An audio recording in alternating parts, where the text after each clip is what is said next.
Welcome back to Proxy, everybody, and today we are going to be diving in and doing a reaction video to Art of War's Aeldari Codex tier list. So I thought it would be interesting, just like we did the, kind of reaction on their detachment tier list. I thought it'd be kind of cool to do one on their Aeldari Codex tier list. Honestly, we're probably going to have some different opinions out there, but just a quick word to you guys out there watching the video. Obviously, there is no such thing as a perfect tier list. Different players are going to have different opinions.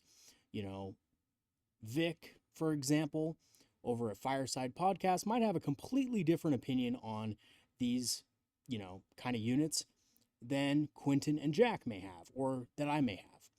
And the great thing about the Aeldari Codex is that so many of the units in the actual book are not only usable, but great if they're in the right situation. So if they're in the right detachments, if they're in the right build, they can be excellent. And we have a very well-rounded codex. And having said that, I'm looking forward to seeing what Jack and Quentin come up with for their tier list. So without further ado, let us go ahead and watch, and let's see what they have brewed up. Long chat, some of our games and stuff. You can find that in the War Room. That's the warroom.vhx.tv. If you click the link in the video description, there's a 3-day free trial. Absolutely. Absolutely. All right. Well, let's hop on over to this tier list. Tier list? Tier list. That's right. It's Tier List Tuesday, and so we tier list up in here. That seems like a thing that we would do. It does. It Yeah, does. okay. So we're starting with the Phoenix Lords. Whoop, whoop. Wow, when the Codex came out, we were like, wow, these are crazy. so broken, and you'll never guess. They're fine. Not that broken. They're pretty good. They're good. Like in the bell curve of epic heroes, they are better than most. And honestly, you could take them and if you took any of these Phoenix Lords except for Maugan Ra and you won an event with it, I would not be surprised whatsoever. Yeah. I mean, even Maugan Ra, playing a 1900 point list that occasionally is a 2000 point list, is not the worst thing in the world. When you shoot at that toughness 3/2 wound infantry, Yeah. he's really good into the court of the Archon. Comes out of a falcon and just absolutely Shrek-a-decks people. Yeah, kills all 3 Marines. He'll kill 4. Yeah, 4 probably. Yeah. Maybe 4. Who knows? Okay. But the point is, we definitely thought these were going to be crazy. Everyone thought they were going to be crazy. And it turns out that they're not. You can just buy 5 more Aspect Warriors and have points left over, generally, if you take them. Yeah. No, usually just better take the Aspect Warrior squad. That's right. So we're starting off with Baharroth. Baharroth is pretty juicy. So he's got lethal hits on his gun. He does. You can very easily give him sustained. That seems good. And then when he drops in, you get every single hit is a critical hit. So he lethals and sustains with all of the shots, and he lets the unit drop in within 8. 6. Drop in outside of 6 within 8, so you can throw your funny grenade. And then in Warhost, you can theoretically fire and fade behind a wall and then hop up into the sky to do it all over again with his data sheet ability. And if you have that combo running and it doesn't at any point mess up, it is pretty solid. Yes. But there's a caveat in there. So Baharroth is very wide and very tall. He is on a 40mm base, and he is reaching for the sky. He wants to be called on by teacher. Yeah, he really does. He really does. Yeah, I have to agree with that. I think the model is very big, very hard to hide. Swooping Hawks are also on 32mm bases. So when he's, dropping down with his unit, they take up a lot of space. They take up about as much space as a Marine squad with, a Terminator character equivalent attached. So yeah, they do occupy quite a bit more space than the old Swooping Hawks, and I do think that is something that's kind of counting against them. And then all of his friends are on 32s, and they are also doing the Statue of Liberty. And so this unit is actually just huge. Yeah, for no reason. It's this big. It's the size of a dinner plate. It also has to operate really close to your opponent. So if they have advanced in charge, and it's not durable, it's 10 wounds, or it's 11 wounds technically, at toughness 3 with a 4-up, 5-up. Your opponent can cripple that if, I don't know, if they get anything into it. If they get a squad of assault intercessors into you, I'm just gonna, not necessarily having anything to do with Swooping Hawks in particular, but I think that as GW comes out with more dynamic posing and stuff like that for models, there needs to be some sort of way to essentially still allow them to hide, right, within ruins and stuff. I think GW should come out with a rule whenever they, kind of release their next expansion pack and just basically say infantry, right, that is on the bottom story of a ruin, no matter how tall they are, the ruin still blocks line of sight, right? So that, you can't see past the second. So if they're going past the second story of a building and they can technically be seen and shot at, there should be some sort of rules protection for that, because I don't think it's right to punish a unit for being really cool and looking really cool, right? So I think if it's infantry, it shouldn't count if it's on the bottom story and you can see it, because it's so, the poses are so dynamic that you could see it through the windows of the second story. Anyway. You're donezo. If they have an advance in charge unit of JPI, forget about it. You're gone. Also, the Fire and Fade is like D6 + 1. Yeah. So like the odds that you get the whole unit behind a wall are actually quite small. I mean, Baharroth kills his unit. I actually found this out myself in a game, and it was a little disappointing that even with, Fire and Fade, a unit of 10 Hawks and Baharroth have a lot of trouble getting back behind a ruin fully, and also being within, range to use their grenade pack ability. It's actually a very difficult unit to use, and I think that's probably going to mean that Baharroth and Hawks are kind of on the lower tier. At least for me personally, I think they're kind of on the lower tier. Unit half the time because if you roll, he half the time the unit dies, it's because of Baharroth, because his base is huge. It's a 40. So if you roll a 1 or oftentimes even a 2 on the die, and that goes to a 2 or a 3, Baharroth doesn't get behind the wall. And then he's the character in the unit. He's the one model you're not allowed to pull as they line up every gun at you. Well, every gun? They line up a rhino. No, they'll line up every gun at you, and then they won't need all of them, I promise. I'm thinking like B tier. Yeah, I think B tier. He's not bad. He's just not good. Yeah. And that is actually a category that a decent number of these swords will fall into. Yeah, I have to agree with this one. So right off the bat, I think that's where Baharroth should kind of be at. He's really good in Warhost. It's just, unfortunately, it's a little hard to manage the unit. You're kind of incentivized to take a bigger unit in Warhost so you can proc the sustained hits ability, go in within 12, throw the grenade packs and stuff like that. But at the same time, he's really hard to hide. Even if you take him with a 5-man unit, if you're rolling low on your Fire and Fade, it could be a little problematic. So yeah, I think B tier's probably where he should be. Really cool model though.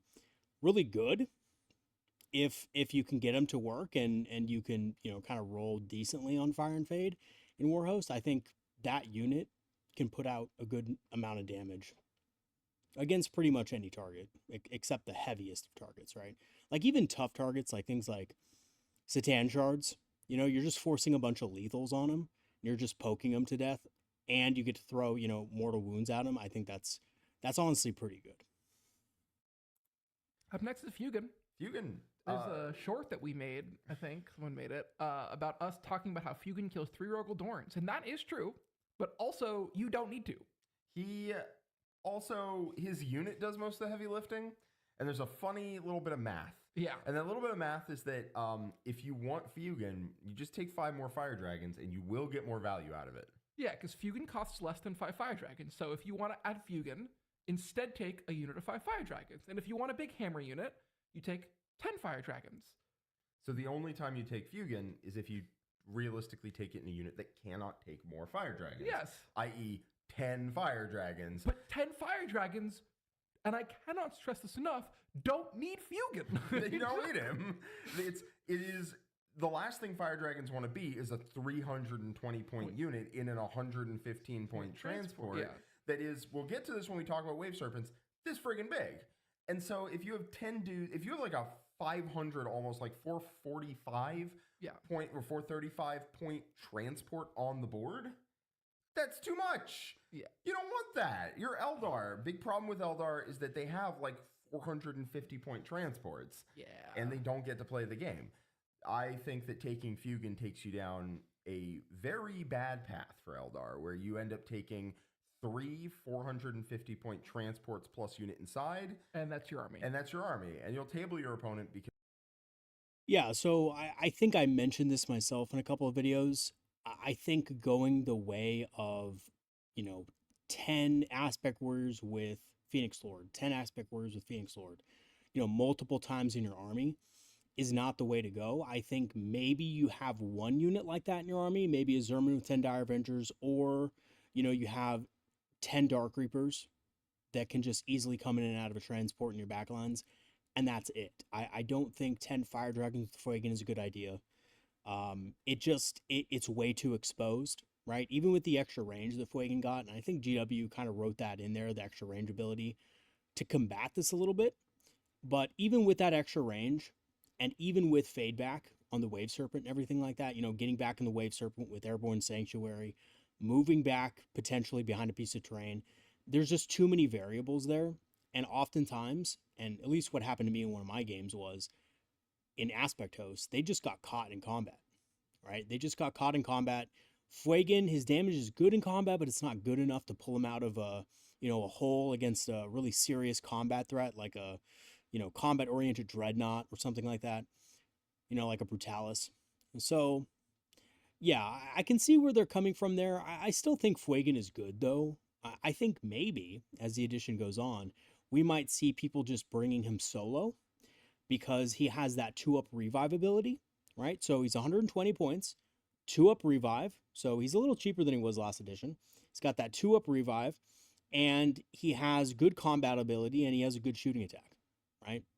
So, yeah, you lose out on the aspect token, but you lose out on the +6 range, but maybe you don't need it necessarily in all cases because he's kind of like a solo operative. You can use him how you did in the 9th or in the 10th edition index, in that he can, kind of go for objectives. He can take out a heavy target. He can charge into some Terminators and kill them.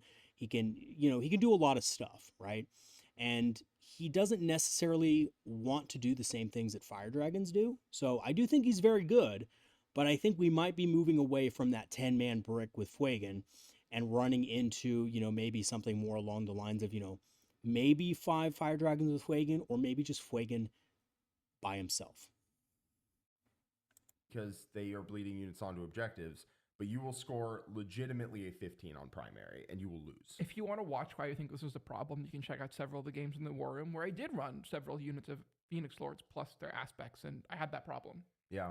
And the problem with solo Fuegan is not just that he lost his 5 but feel no pain and didn't really gain that much. Like, his gun is a little better in some of his profiles, but he doesn't reroll a hit and a wound, which is pretty phenomenally different to how he was before, I promise. Remember, though, in Aspect Host, he rerolls either hit rolls of 1 or wound rolls of 1. So he does get some rerolls, and he did lose Feel No Pain, but he is cheaper. And I don't know about you guys, but the Feel No Pain really didn't help me that much when I was, having him out in the open on an objective. And when he was behind a ruin wall or something like that, if he was charged by anything significant, he would usually die anyway. And really the kind of sticking point to Fuegan is the revive. But I know what they're talking about. Yeah, he did lose a little bit of power with the, from the index, but he's also a little cheaper. And he does have a little bit more synergy with other stuff. Like, running him solo, you can target him with, I can't exactly remember what the Aspect Host stratagem is called, but I think it's called like Lethal Precision or something like that. And you can give him sustained hits, right? You can just give him sustained hits on his gun. And that's okay. Won't do much. Well, no.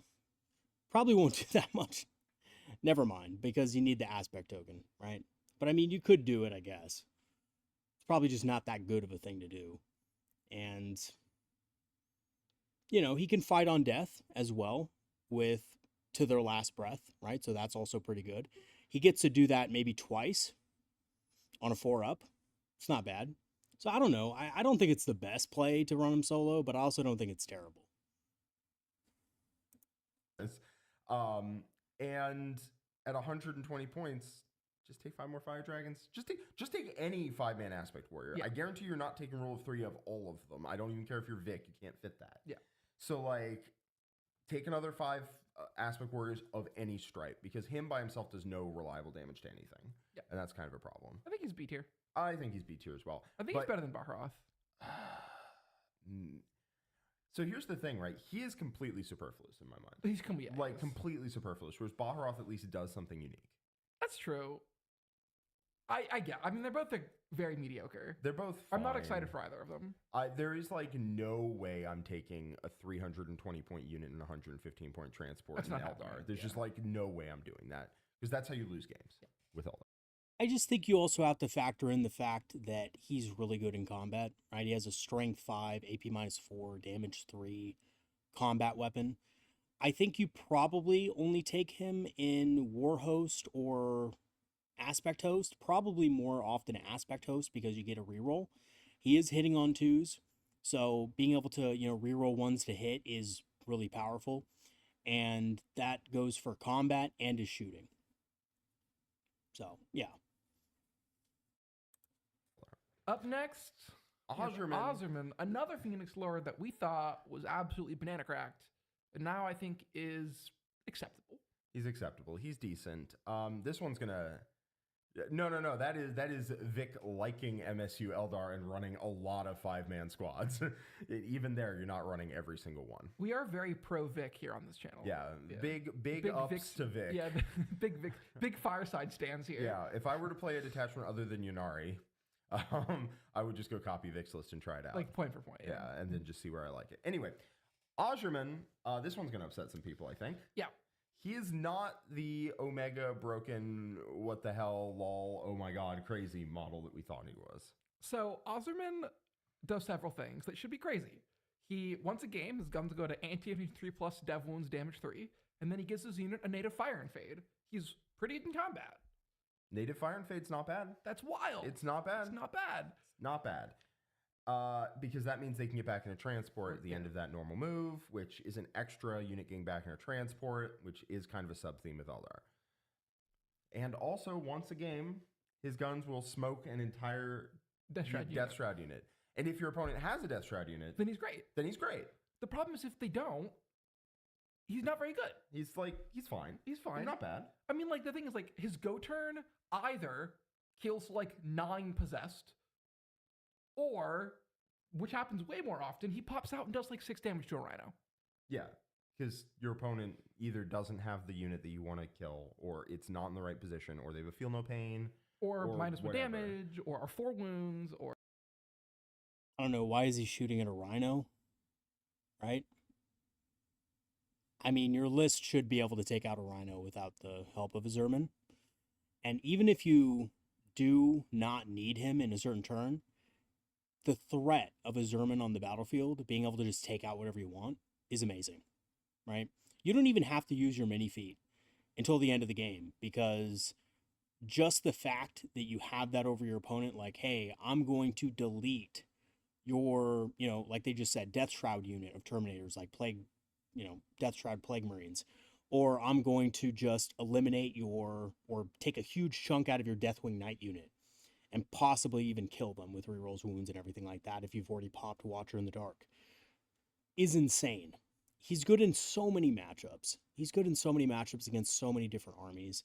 Even if he's just shooting normally and just killing 5-man Marine units, the fact that he can just get back in his transport and do it all over again and again from a safe position is insane. I think obviously you want him probably not in a 10-man unit. I think maybe a 10-man unit could work with the Wave Serpent, but I think in 5-man unit with 5 Dire Avengers, popping out of a Falcon, he does some insane damage. And I think he's really good. I think they're understating how good, just the fact that, not only the fact that he's insane in combat, has that, move, shoot, move ability as well, but he also just has that scare of, if you move anything within range of a Asurmen that is valuable, and it's infantry, it will die instantly. I think they're undervaluing that. And like him in a unit again is very expensive. He's like 135. He's 135, and then his unit is like 150 if you take the full package. So now it's 285. It's not as expensive as Fuegan, at least. Mm-hmm. But 285 plus a Wave Serpent is 400. And I don't want to spend 400 for a unit that only does damage once.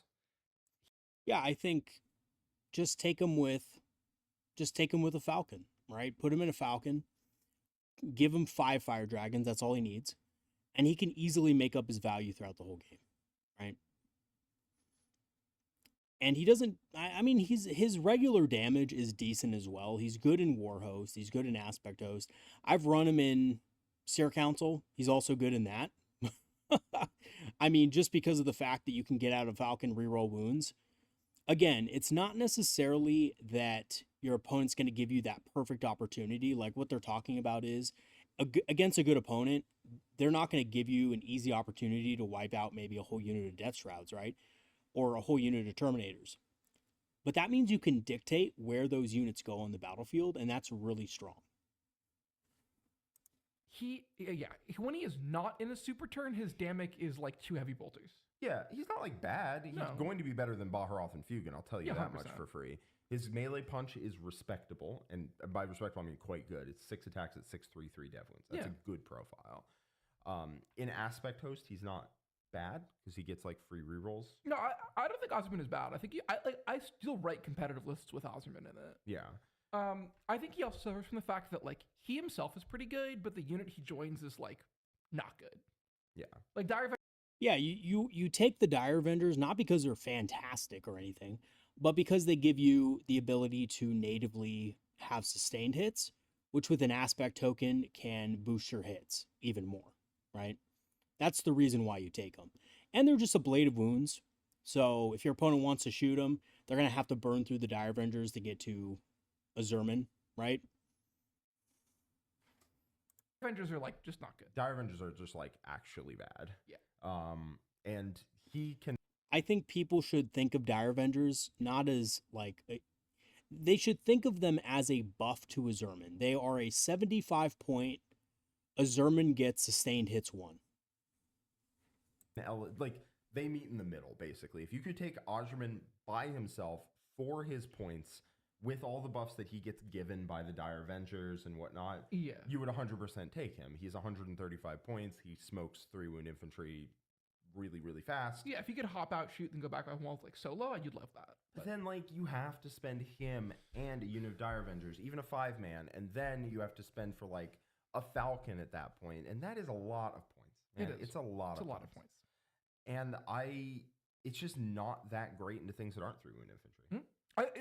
If you're shooting at 3 wound infantry, he is God. Yeah. He is actually God. But, like, if you're not, his expected value is just, like, not that great. Like, if your opponent can get you to commit him without actually showing you the 3 wound infantry you're trying to deal with, then he's not good. Yeah. And that is kind of a problem. But, yeah, it runs the issue that basically all of the Phoenix Lords have other than one, which is that by the time you spend for them a unit and a transport, it's not worth it anymore. I think he's A tier. I think he's A tier. I think he's good. He's certainly good. He's a good unit, yeah. You know, in my way of thinking things, I think he's probably a little bit above A tier, but I can see where they're coming from. He's expensive, right?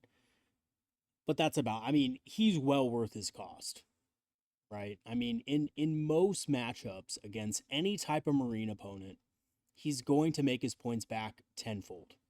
Well, not tenfold, but, you know, he's going to make like double his points back easily on feat turn alone, you know. I've played several games with him.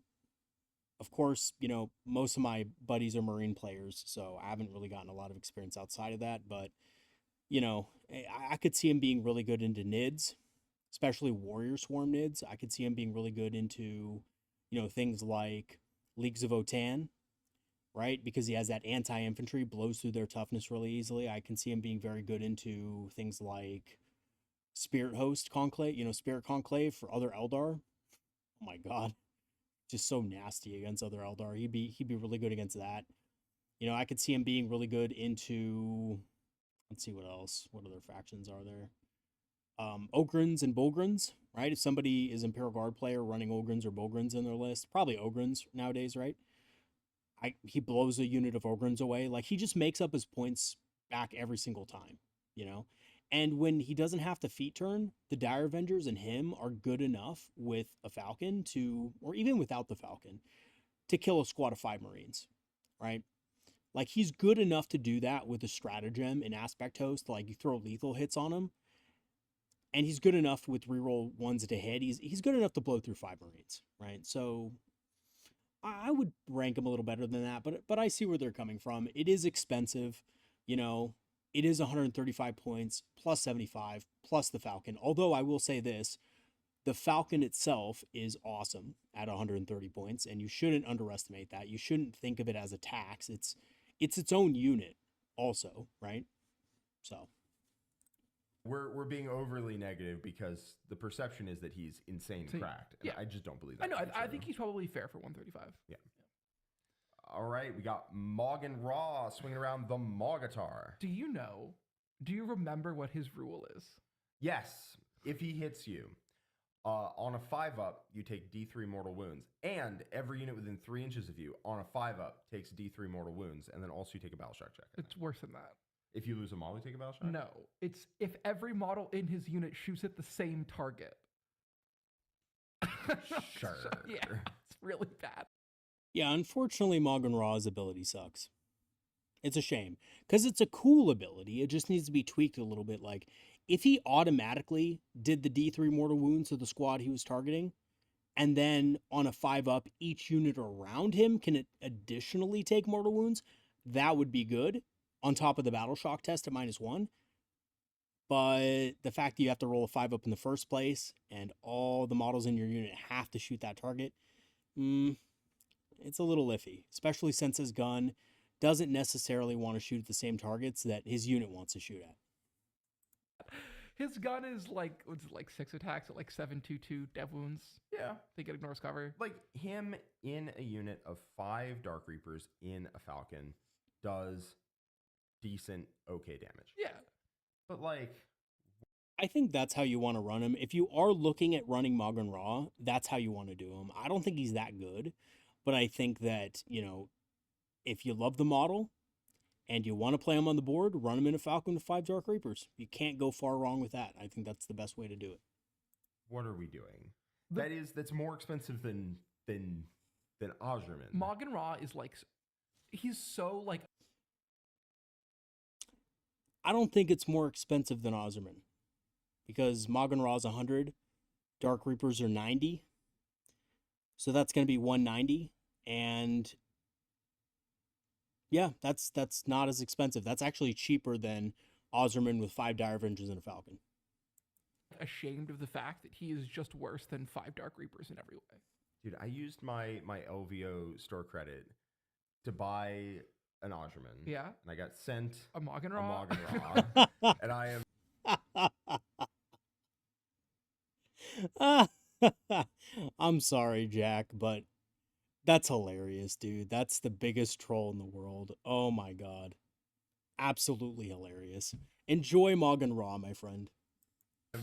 I've never been so sad. This is worthless. This is worthless to me. Like, what am I doing with this? I don't think he's D tier because he's not like hilariously trash. He's just like He's completely inefficient. If you He's want like- to take him in 5 Dark Reapers, in a Falcon, in Aspect Host, it is okay. It's very okay. It is okay. It's 190 plus the Falcon's 130, so Yeah. 320 points. Okay. But you will hit on 2s rerolling with him, wound on, whatever, rerolling with dev wounds, and the unit will hit on 3s, reroll 1s, and reroll to wound, and I've seen worse. Yeah. I've also seen better. I think he's like a C tier. I think he's better than that. There's going to be some stinkers going in C tier.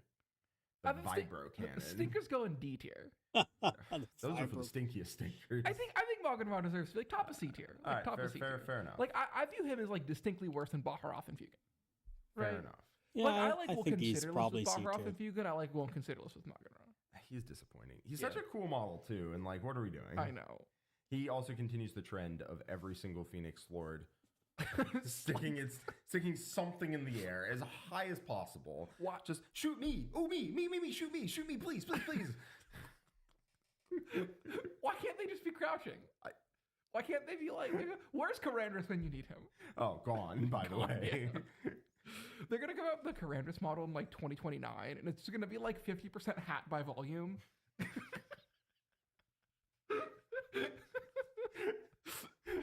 All right, we've got Jain Zar. Jain Zar, who is our pick for the best Phoenix Lord. Yep. You know why?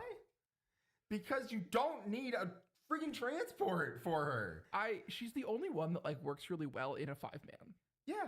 Yeah. Well, her in a 5-man is what, like 190 points? Yeah, something like that. I think it's 180. I think it's 185 maybe. She's 105 in that. She's 180. She's 105 and they're 90. So 195. So yeah, if you'll notice, that's all you pay for. Yep.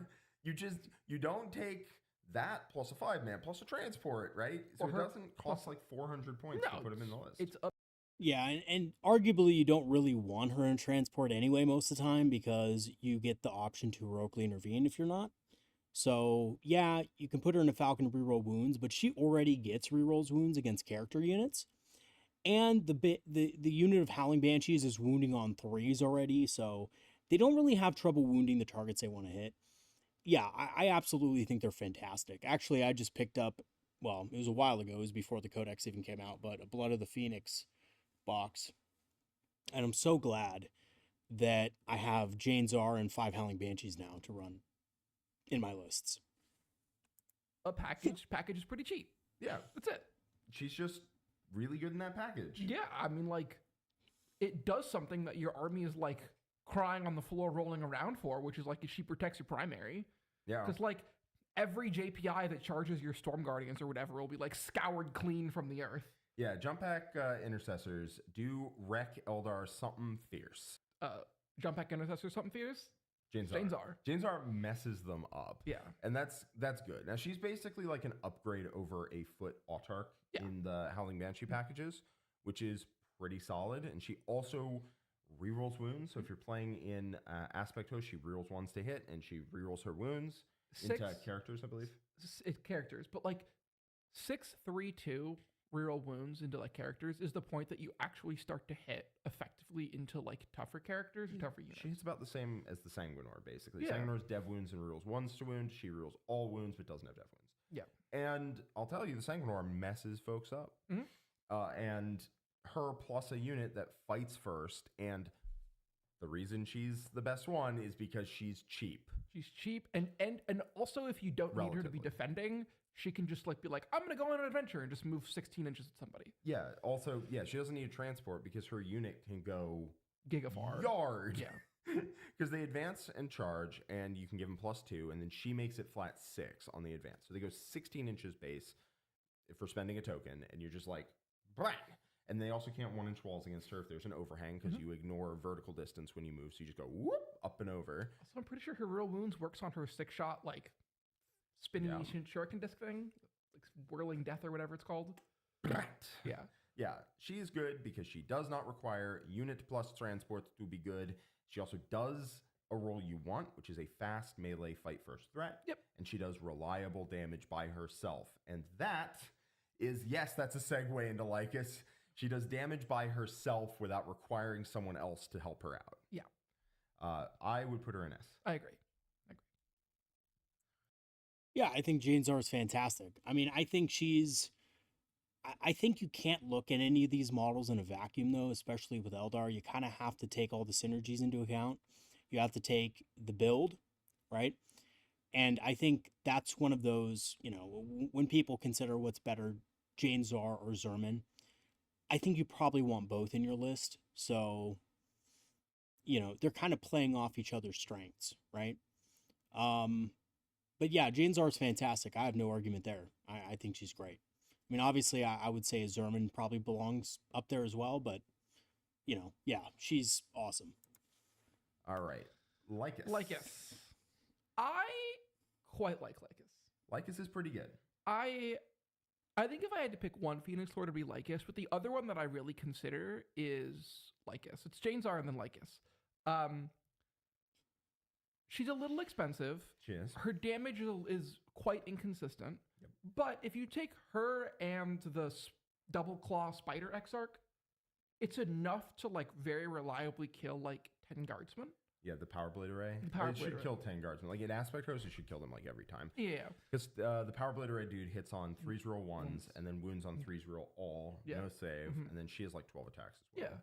So what she gives you, and also lethal hits. So they could punch up into harder targets as well. Crit 5s is actually not that important. No. Like it really, you can lean into that and spend like 800 points on like it's plus a unit plus big unit to get, lethal sustained, and then I'm gonna throw another buff in there as well, and oh my god, you're so dead. That's not really worth it. It's completely superfluous. But if we're talking about, yeah, I think you kill whatever you hit like 3 times over if you're doing that. Yeah, the thing with Lycus is you want to use her ability, obviously, to boost your critical hits. Remember that those critical hits also apply to her unit in the charge phase. So, or not charge phase, excuse me, the fight phase. So when she charges a unit with her Warp Spider, Exarch with the Power Blade Array, and her, she benefits from that as well. Because, she has that ability. So she can shoot at a target, mark it, right? And the torrent weapons aren't affected, but when you charge in, those lethal hits that you get from the Power Blade Array and her own weapon are now going to be critting on 5s. So they can actually deal with tougher targets than you might initially think. Especially in Aspect Host, where you can also, ignore AP modifiers, strength modifiers, and all that other stuff with that, stratagem that allows you to ignore all those modifiers, which is pretty awesome. Like Eldar is an army that has to be focused on scoring primary. What she doesn't give you is holding primary, but she's incredibly good at denying your opponent's expansion objective. Or their home objective. She moves hella fast. Yeah. So she just like goes super 26 inches. She doesn't hit super hard, but she does enough damage that she is like a reliable piece. Yes. Right. I had this one game I played in Nyx Demons. It was like a practice game where I was like getting tabled, but he like pushed all his monsters at me, and then Lycus was like, "I take your home field now." Yeah. And then he had to like turn around. Lycus was like, "I'm gonna take your expansion now." I'm gonna be 100 with you. I wish her crit 5s rule was something cool that she did herself. Yeah. Because it's just awkward. The crit 5s like doesn't really matter. It's nice if you're like, it makes her able to kill like a rhino pretty reliably. Not reliably, but like because you can shoot it and then charge it. Yeah. And then she gets crit 5s on all of her lethal attacks and the spider guy's lethal attacks too. I just wish she had something else that she could do as part of her kit, so she was like this solo op assassin running around instead of she does target marked. Please drop tactical nuke. She does really require friends. Yes. I think she's A tier. I think she's better than Asurmen. I agree. I was thinking about putting her up in S just because she's the home objective. I would argue that she could be used solo in some lists. Like I know Windrider host would really like to have her running around solo, but I think she also gets a lot of benefit from just having 5 spiders with her, because then she has the options, right? She has the option to go after that home objective. She has the option to go after an objective that your opponent just claimed, right? So effectively denying your opponent primary, which is part of what makes Eldar so strong, is because they have so much precise damage, they can deny a lot of primary points from your opponent, which is how you need to play the army, because you're not going to necessarily, if you don't kill enough of your opponent's units, you're not going to be scoring primary yourself. Objective taker 9,000. She really is. I would say, why don't we put her in S for now and we'll like reevaluate. We'll reevaluate. S might be a little congested. The biggest use for her is not the crit 5s. It is that her unit goes 24 or 26 inches and credibly charges your opponent's home objective to death at any point in the game. Yeah, I feel very reliable having that unit, like between shooting and fighting, kill 5 Space Marines every time and can punch up into like 8 Space Marines. Yeah, I would say it should win the fight against 10, although it won't kill all of them. Yeah. You just could, because you have Lycus's gun. So just a quick segue, I charged her unit into a 10-man Marine brick of intercessors, and she wiped them all out. I rolled a little bit good, but she wiped them all out, right? She can do it, and I think, yeah, you definitely punch up into that kind of squad. Gun, then 4 more guns, then combat, and then lethals, and blah blah blah blah blah blah blah blah. And just the ability, even if she is very expensive though, is the problem. Her unit's what? It's sub 200. 215? No, it's 2. No, it's because she's 120 and it's 215. Warp Spiders are 95. But I'm a huge fan of Warp Spiders, so I'm not like against that.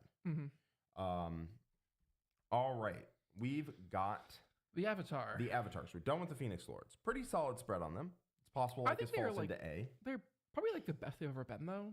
Oh yeah, for sure. Yeah.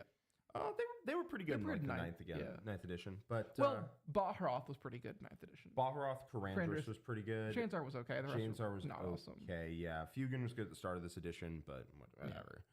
Everything in this book was, well, with some exceptions. Avatar of Khaine.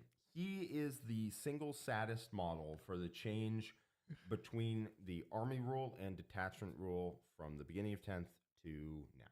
Everyone else is like partying on the playground. They're like, look at us, we got cool new things. And he's like stuck inside in detention. He's like, I have to finish my homework, guys. He's stuck in. He probably deserved detention though, because to be honest with you, he's in almost everybody's list. You know, it became such a fixture in a lot of people's armies that when the new codex came out, I remember making videos on it and people just flamed the new codex and were like, this codex sucks, we got heavy nerfs, this is awful. And you could tell those people were running the Avatar of Khaine in their list and Fire Prisms, and they were just devastated by the fact that those 2 units got nerfed. So yeah, I mean, arguably though, it was kind of insane, you know, at least at your local game store. I think at, you know, highly competitive levels, even just, you know, I mean, among my own gaming group, we're competitive gamers. The Avatar of Khaine wasn't doing as much as it was at the beginning of the edition, I'll tell you that. My opponents learned how to beat it.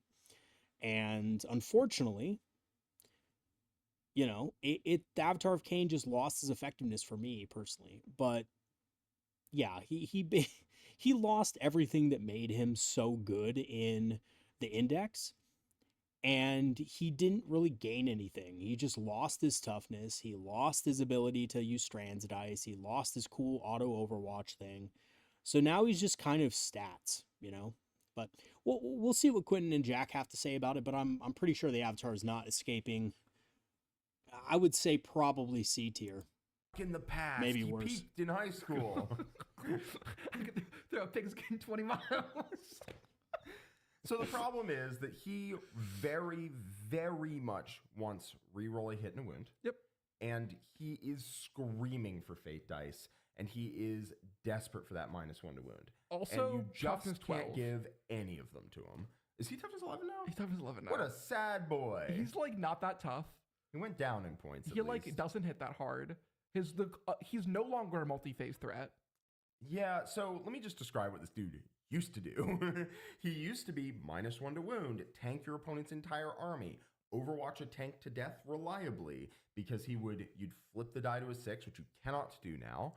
You'd flip the die to a 6, get D3 additional, reroll a wound. Sick! So you'd overwatch a tank to death, then on your turn you would shoot a tank to death, and then you would charge a tank to death, and then on your opponent's turn you would overwatch another tank to death, and they'd be like, please die, mister, and you'd be like, no. What is I talking about? He doesn't do any of that now. Yeah, no, he doesn't do any of that. He's like, I don't know, he's 300 points. He's like a bucket of stats. The stats are probably not worth 300 points.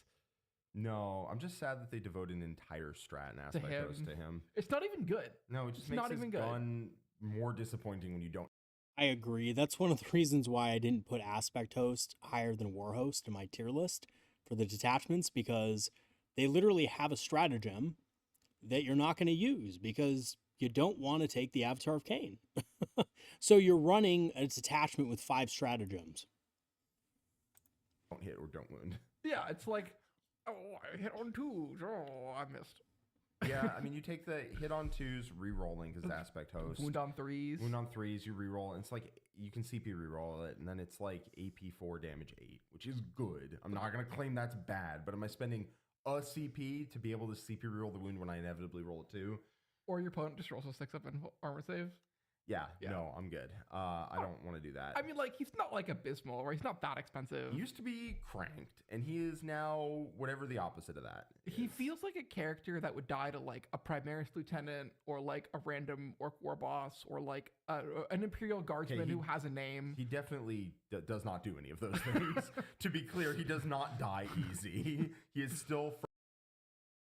He is literally what Jack Hanma was after losing to Pickle. That's what the Avatar feels like now. Frustrating to kill. Although the fact that he is now no longer able to be -1 to wound and toughness 11 means that Lascans go from winning him on 5s to winning him on 3s. Yeah. And that is very not good. I think he's in B tier. Probably. I want to say he's in C tier, but he probably isn't. Yeah. He's probably down at the bottom of B tier, which is sad. Yeah. I don't know if he's even B tier because of the fact that he is 300 points. I mean, that's still a lot of points. And you have to figure, once he walks out into the middle of the field, he's gone, right? There's so many units that can just take him out now. He doesn't have any access to any kind of durability buffs that you can put on him anymore. Like they said, the Fate dice is out. You know, Strands of Fate is out. Fortune's out. You know, there's a lot of things that are just not going well for him. I personally think he's C tier with Maugan Ra, but that's just me. The Farseer Skyrunner. Yeah. Yeah. So the Farseer Skyrunner is weird. She just like doesn't do that much. Doesn't do that much. She really doesn't. She's still a lot of points and doesn't do that much Yeah. So they switched the psychic powers. for some reason. For some reason. Yeah. I got excited in my Yannari list. I'm like, ooh, I have exactly enough points to put a bike Farseer in instead of my bike Warlock. I'm going to do that. And then I'm going to run out. Yeah, actually, I have to say, after playing with the Farseer on foot and with the Skyrunner, the swap between Guide and Fortune actually sucks because now, you know, the foot Farseer wants to be using Guide on something so you can hit, you know, a target downfield, but you need to be within 18 inches, and the foot Farseer's slow, and then it's like, you know, with the Farseer Skyrunner, you want to be able to, you know, well, you can't now, but because it doesn't have Guide anymore, but the Misfortune ability is just not that good because he's with jet bikes who you're going to wound very easily anyway, and he only selects one target for that. So yeah, it's something you take in Windrider Host and probably not much anywhere else. Out and go, you +1 to hit, and then ooh, I hit on 2s with my Wraith Lords. Oh, you know, whatever. You don't do that with a bike log, bike seer. Unfortunately, you point an enemy unit and you give them -1 to wound, wound, -1 to wound. -1 to wound. Yeah. Which pointing at enemy units and doing that is like not ideal. It's not the best. It doesn't Not what I really wanna work do. out. Yeah. It also gets you absolutely mollywopped. I suppose if you are in the Windrider host, it is not Terrible? terrible, but you probably aren't going to spend like, what, 90 points on this? Oh, she's the Well, I mean, you take it for the enhancements. That's why you take a Farseer Skyrunner in Windrider Host. And Eldritch Storm. only character that can take an enhancement. With this character also with the problem of like, oh, I could take a Farseer, or I could like just take 3 more bikes, or a unit of Shroud Runners, or a unit of Fire Dragons. Yeah, like, why am I taking this? It's She 90 doesn't do points for a... Anti-monster, anti-vehicle enhancement. That's why you take it. For what? You flip a die to a The 6 six? on Yeah. her unit? But she's just a gun. She's just a gun. D6 shots blast at 6/2 D3. Which is not a great gun. No, it's not a bad gun. It's not a good bad gun. It's just not a good gun. And for 90 points, you're not going to do that. I'm gonna. I think it's 80 points, by the way. It's not 90. It's 80, It's so disappointing. which is way better. All right, fine. C tier, yeah. Okay, The Foot Farseer. Footseer, very similar. I think it's an auto include in Windrider Host, and I think my philosophy on tier lists is, at least with multiple detachments, if something is really an auto include in one detachment but kind of worthless in everything else, then you put it in B tier, right? Because it's not going to be in every detachment. It's not good in every detachment. The data sheet alone is not enough. But with the synergies of the detachments, it becomes really good. Then you put it in B tier. That's just my philosophy with it. But yeah, I can understand it being in C tier as well. It's not too far off of what I thought. So yeah. Similar issue. Very similar issue, but her buff is actually decent as opposed to Yes. not. Yeah. Which, to me, I've also written lists that have her in it. Yeah. If I have like the extra 25 points in the list, just turn a Warlock into a Foot Farseer. That way you can walk out and go, and then everything hits it on 2s, which is a lot better than that unit that's within 18 inches of your Farseer is going to live your turn, go into your opponent's turn, and then be -1 to wounded. They're going to feel so owned when that happens. They really are, yeah. Oh, oof, you really showed them. But the Foot Farseer, not bad. She's cheaper. She's cheaper. She's 70. I mean, like... Not good, no, to be clear. not but good. Like, not bad. I mean, like, she'll join Guardians, which is not, like, a terrible thing because you're probably taking Guardians anyways. I don't know. I just, like, don't love her. I think she's probably in C tier. I rank her about the same as Maugan Ra. I think she's a little bit better. If you think about it this way, you need a command and control center for your Wraith Lords. Yeah. If you have an extra 25 points, I would probably spend that to turn a Bike Lock into a Foot Farseer. See, I would rather have the Bike Lock than her, I think. You haven't experienced the sheer joy that is Wraith Lords hitting on 2s re-rolling. There we go, Jack. There we go, my boy. That's exactly what you want to do with the Foot Farseer. Yeah, I think the Foot Farseer is good in certain lists. Definitely if you're taking Wraith Lords, you want a Foot Farseer. If you're already taking Guardians, it's a good idea to have a Guardian Defender specifically. It's a good idea to have a Foot Farseer because you can flip the Bright Lance dice to a 6 every phase. So your shooting phase, you flip the damage to a 6. Your opponent's movement phase, you overwatch, you flip the hit roll to a 6, right? So that's actually really strong. And then Guide, of course, is a better psychic power. I think the failing of the Foot Farseer is a little slow, and 18 inches needing visibility to your target isn't always it's not always as clean as you would like it to be. I guess. I mean, neither have I, but I've only written one list with it. I was going to say, have you played it yet? I have submitted it to the Stat Check Team TTS tournament thing I got roped into. Exciting. Yes. I think she's in C tier. All right, whatever. Jack, you will love it. You just have to, you will absolutely love it. I don't know what list you're actually bringing, but if you're running Wraith Lords in it, Wraith Lords hitting on 2s, re-rolling 1s to hit and wound is really good. And then, of course, being able to flip that Bright Lance if you run them with Guardians, which you need to run it with Guardian Defenders or else there's no... I'll say this. The Farseer is worth taking if you're already taking Guardian Defenders. If you're not going to take Guardian Defenders and you're just like running it solo, it will die, and it's only 1 turn of Guide, and that's why it's probably not worth it. You need it to be at least using Guide a couple times a game, maybe 3 times a game is how many times you're going to use it for it to be effective. I think if you use it twice, that's good. If you can use it 3 times, that's ideal, right? And you probably won't use it 4 times. Yeah. I'm not going to argue with you on this one. I don't particularly care about the vagaries of the Foot Farseer. Yeah. They're not good. They changed them, and it is for the worse. Also, they don't get the flip if they're by themselves. Which is annoying. It's super annoying. What are we doing? Yeah, they should be able to flip they should be able to do that, but again, I think if you're taking Guardians anyway, the Farseer is a good choice for that unit. I would rank the Foot Farseer in... I'm tempted to run it in A tier just because Guardians are in so many lists. But I guess it's if you have the points for it, right? Like there's been a few games or a few lists that I've played in games where I don't have the Foot Farseer, but I have Guardian Defenders, and it was just because I couldn't afford it, right? And there weren't a lot of obvious synergies between that except for being able to flip a Bright Lance. So I just said, okay, well, I can't afford it, right? So yeah, there's been times like that I've had to do that. The Autarch wayleaper. Pretty good. Pretty good. Pretty good. Pretty good. Pretty good. Held back by the fact that the best use case for him, this is really hold back, but is putting him in spiders and then like jumping forward and like throwing a grenade and shooting a melt gun, and the melt gun hits on a 2 rerolling and then auto wounds because you use the shrine token. That's pretty good. That's pretty good. It is doubling the cost of the unit. To be clear, yeah. Like I think. No, it's almost exactly the point. Almost exactly doubling. I think he's like 90. Yeah. But he's 80. Yeah, almost doubling the cost of the unit is a bit but still steep for getting a same grenade thing, and a melt-a-gun.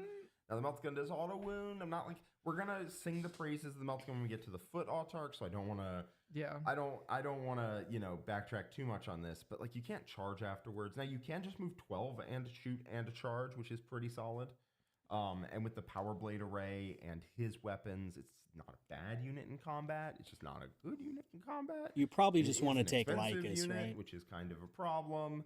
I know Vic loves them, and I am a big Vic fan, but I don't personally love them. I think they're too expensive for what you get. That would be my assessment as well. My issue is that the Autarch Wayleaper is like coming dangerously close to Lycus territory, right?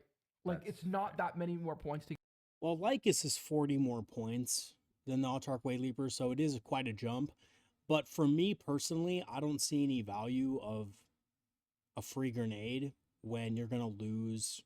Like, when you... Okay, let me put it this way. When you play Warp Spiders and you rush them forward with the flicker jump, right? The Autarch is going to be there. If you don't roll a ton of ones, you'll kill the unit that you're shooting at, but then you will die immediately because you can't charge, right? Lycus allows you to kill another unit, which boosts the amount of damage your unit has done, makes it a better trade, and gives her extra movement so that she can move out of line of sight again, right? You can charge something behind a wall, consolidate onto the home objective, like what they were talking about earlier. With the Autarch Wayleaper, you can't do that. You sit there, you shoot, you get a free grenade, you shoot your gun, your fusion gun, you do some decent damage, but then you die, right?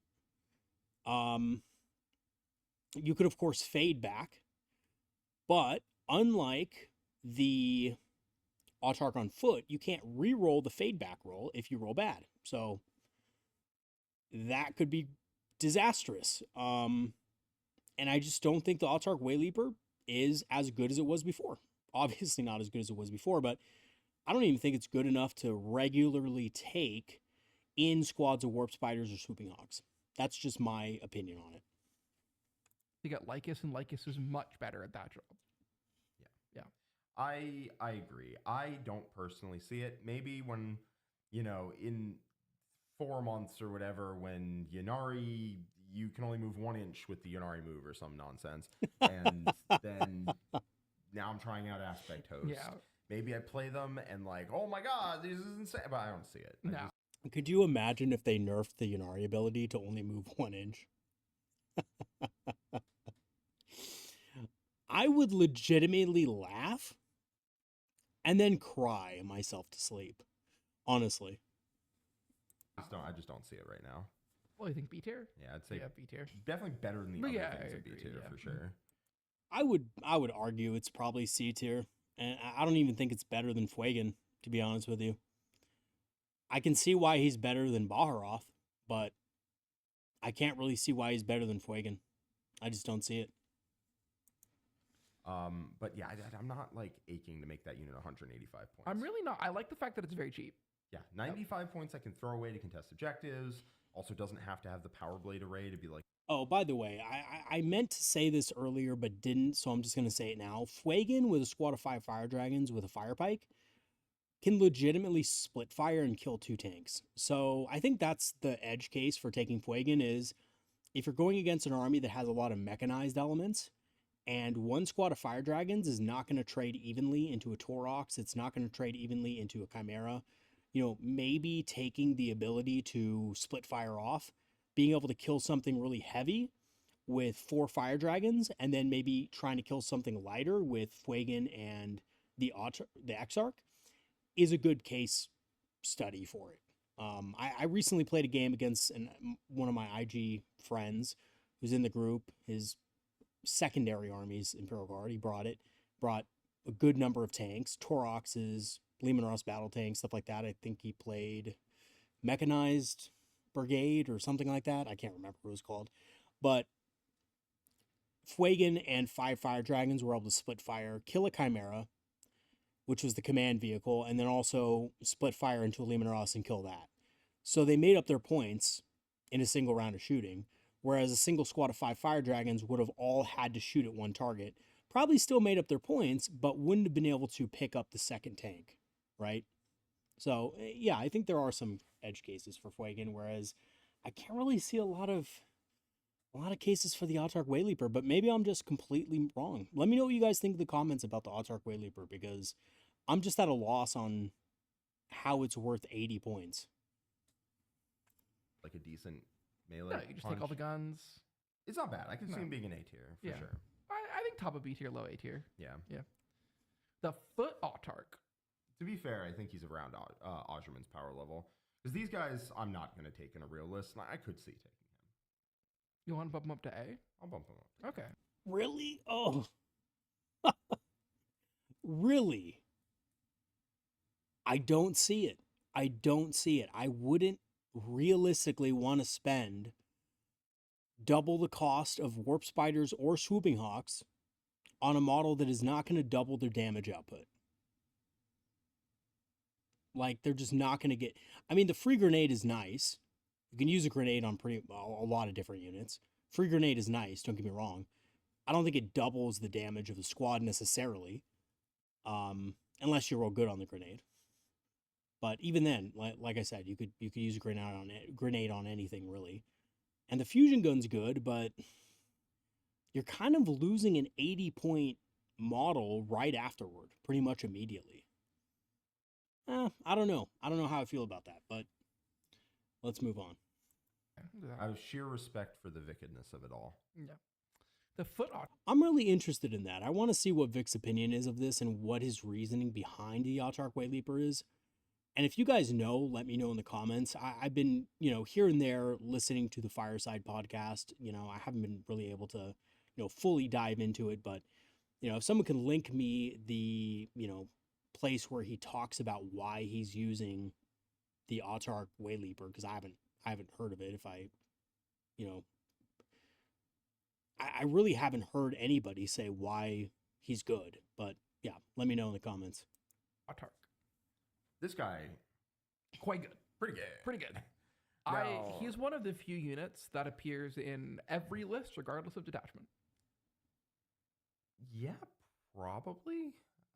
He has niche use cases in every detachment. Yeah, he doesn't do the same thing in every detachment, but he holds enhancements well. He's not that expensive. He gives good buffs. He nice. Gives you a free strat. Which is always nice. Yeah. It's always neato. The reroll advance and stuff's also useful. I submitted 3 of them to 8 TC. Yeah. Let me put it that way. Him in a unit of Howling Banshees. Excellent package. Excellent package. When the book came out, that was my little pet unit. Yeah. 10 Howling Banshees is too much. 5 Howling Banshees is not enough. The Autarch plus Howling Banshees is right in the middle.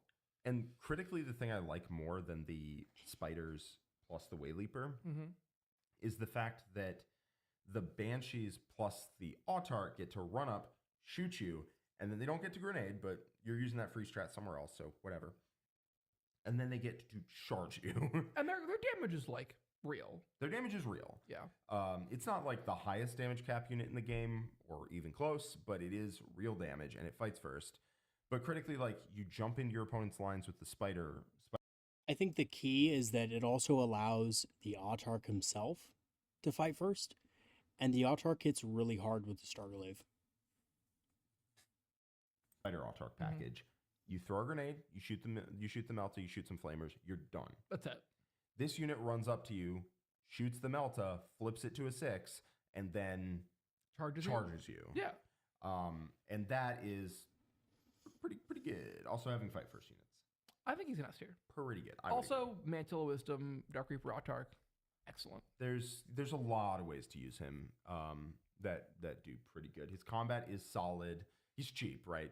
He's not that expensive. Was he 75? Yeah, 75. 75. Oh, cheap. He's quite good. Free strat gives you a good gun that you can flip to a 6 and legitimately contributes to just ragdolling tanks. So does the Wayleaper, but this guy charges afterwards, and I like that. Yeah, this guy's fantastic. I've run him in Striking Scorpions and Howling Banshee so far. He's done excellent in both. In the Striking Scorpions, he pushes their damage to the level that they can actually be a first turn alpha strike threat. And in Howling Banshees, like they said, he just pushes their damage over the amount where they can, consolidate into something else and have fights first as well, right? and also being able to re-roll the dice to see how many inches you fall back with like fade back and stuff has saved me twice in my games. Has saved the unit twice and forced my opponent to have to deal with that, particular unit in other ways. So yeah, he's really good. And then he gives Howling Banshees buffs that they really want. Rerolling advances is huge on Howling Banshees. Yep, so is a free agreed. Yeah, so very good. I love this guy. As I said, I submitted 3 of them to 8 TC. I hate that I have to 8 space TC, but that's a whole nother topic. Yeah. The Spiritseer. The Spiritseer. Oh no, I have not played with this. You have. She is not good outside of Spirit Conclave. She is quite good in Spirit Conclave because she herself does absolutely nothing except for buff other Wraith units. Yes. So if you're taking a lot of Wraith units, which you only do in the Spirit Conclave, she becomes quite good. If you are not taking a lot of Wraith units, she is not worth the 65 whatever points to add her it's not worth to bolt her onto the cost of a Wraith Lord. Right. Yeah. Right. But it is worth it to take 3 of them in a list that's taking 8 Wraith units. Exactly. Yeah. Because then you spread that cost by multiple units, and then it is worth it. Yes. So where would you? I think we rank assuming Spirit Conclave because I don't think you take her otherwise. I think in Spirit Conclave she's an A-tier unit. Sounds good to me. She's not that expensive. Her buffs are good. She's a lone op. There we go. Yeah. I think you just have to take her in a Wraith detachment pretty much because you need the enhancements. Truthfully though, I don't think you maybe want to spam them because I've done a little bit of list construction with Spirit Conclave, and I can probably say confidently that 2 of them are probably a good compromise. But 3 of them, I just, at that point, I want some Rangers, right? I want a screening unit. I want something else that's going to allow me to do something else on the battlefield, score an early objective, stuff like that. I don't technically need 3, right? But that's just me. I think they're just okay. Plus, the lone op ability, surprisingly, if you don't have enough units to screen and, do that kind of stuff in your Wraith host list, then people can just deep strike stuff within 9 and just kill it, right? You have to really be on the screening game with your army if you're playing Wraiths because you have a low model count. A lot of your units are going to be kind of more towards the midfield, and your Spiritseers are going to be wanting to hide behind walls because if they get too close, they're just going to get popped at close range. So, because remember, lone op is great, but if an enemy unit's within 12, they can still see it, shoot it, kill it, right? And it's very, very squishy. So, yeah, I just personally feel like you probably don't want to invest too much in them, but they are pretty decent. Giving sustained hits to units of Wraith Blades is great. Giving,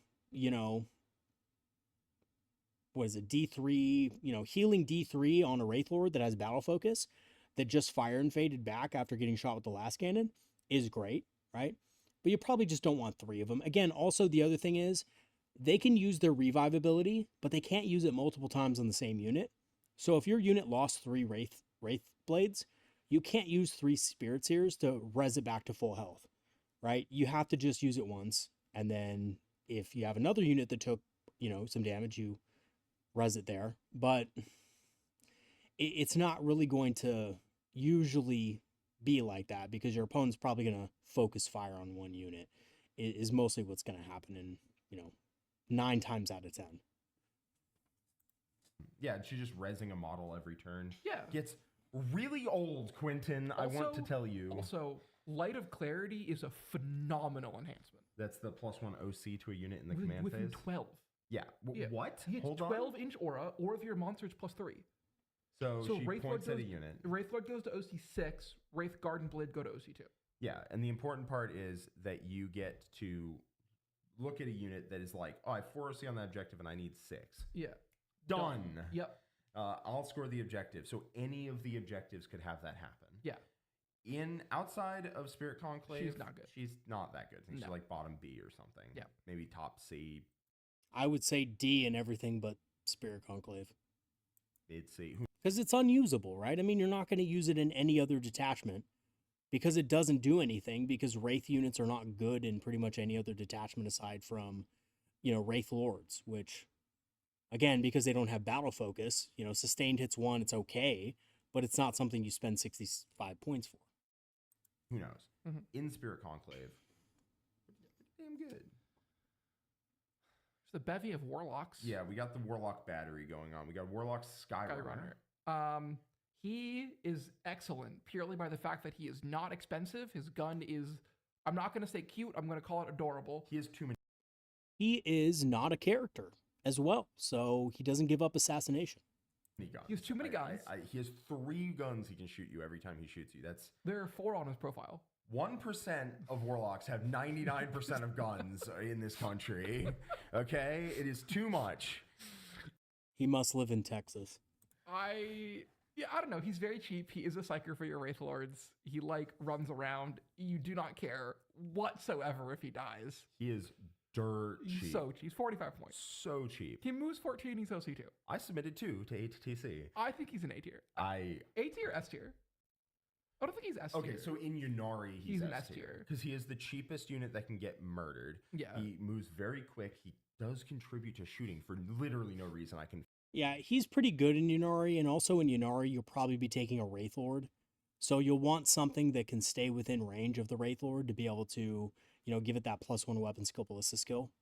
So, and he can definitely keep up with it with lethal intent and all that. Yeah, I definitely think it's an A tier unit. I love the Warlock Skyrunner. I have to pick up a few myself. I'll probably be proxying for a while.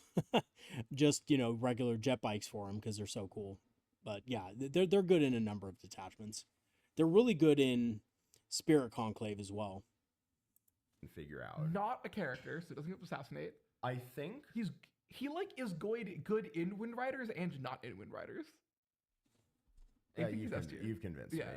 He's good. He's pretty good. Yeah. He's also good in a variety of detachments. Yeah. He's not great in Yeah, I mean technically he's the cheapest, fastest. I mean technically Foot Warlock's the tied with him for cheapest, but he's the cheapest but also the fastest unit that can score objectives and secondaries as well, which just immediately makes him great, right? Aspect host, he's not bad there. He's not even terrible. 45 points. Yeah.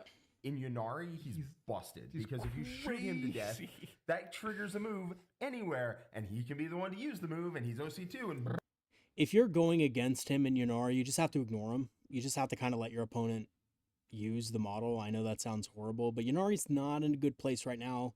Competitively, I think they're a little bit overtuned because of the lethal intent not having any restrictions.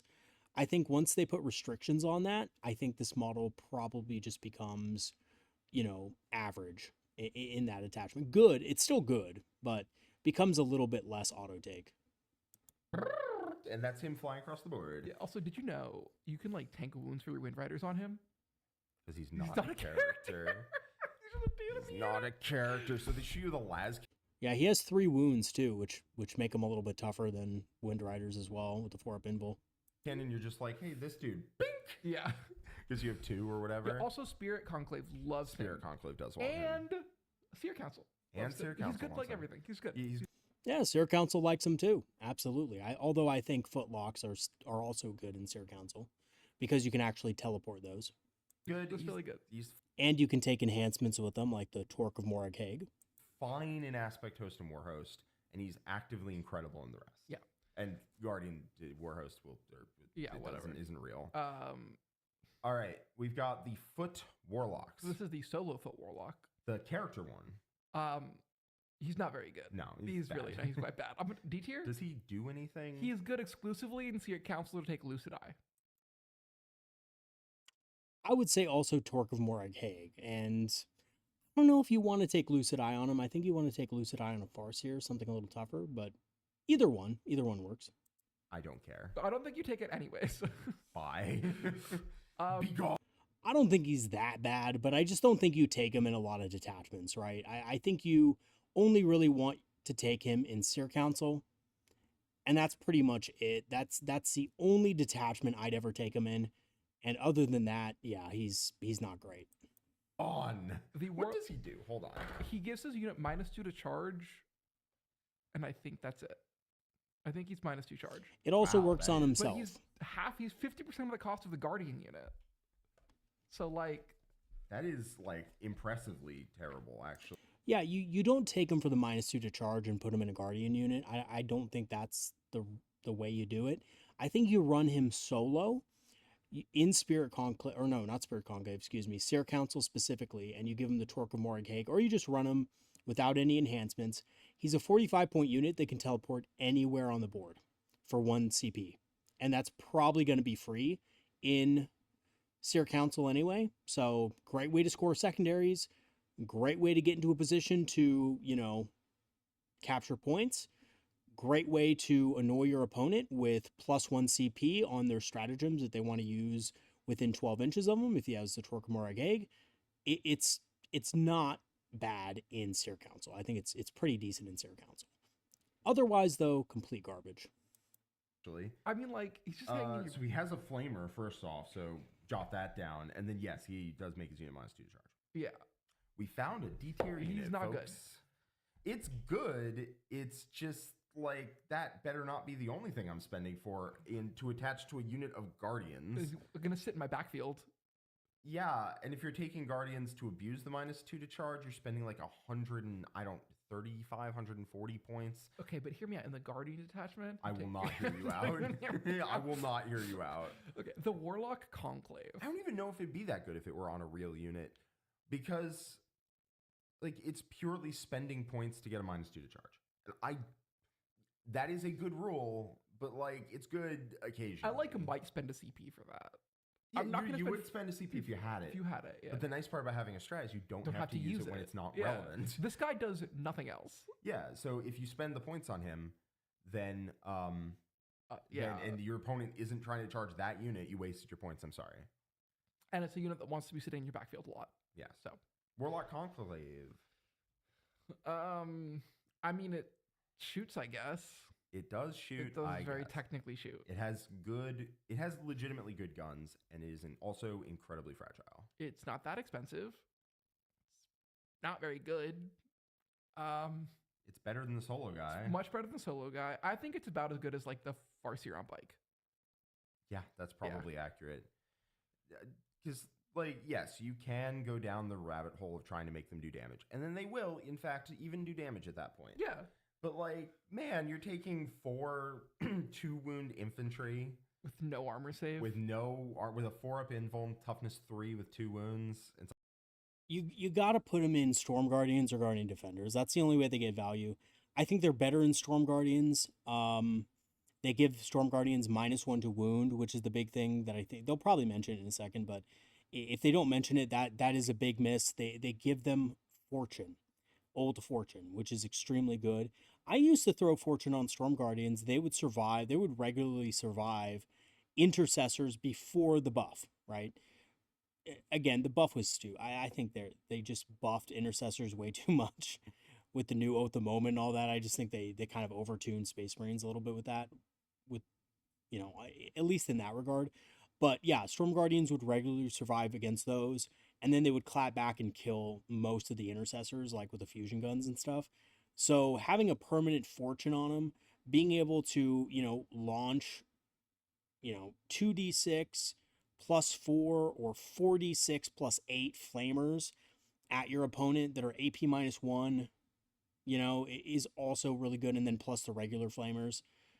Yes, it's doubling the cost of the unit, but it's kind of also doubling its survivability. So I think it's a legitimate threat, I think, especially in like Seer Council where you could just pick up the unit, teleport it somewhere within 9 inches on an objective, shoot something to death, survive, sticky the objective, right? Make it sticky, make it hard for your opponent to deal with it, and then you can overwatch your opponent as well. I think it has a lot more play than just being something that sits with a Guardian Defender squad. You need to be proactive with it, and you need to probably run in Seer Council. If you're running it in other detachments,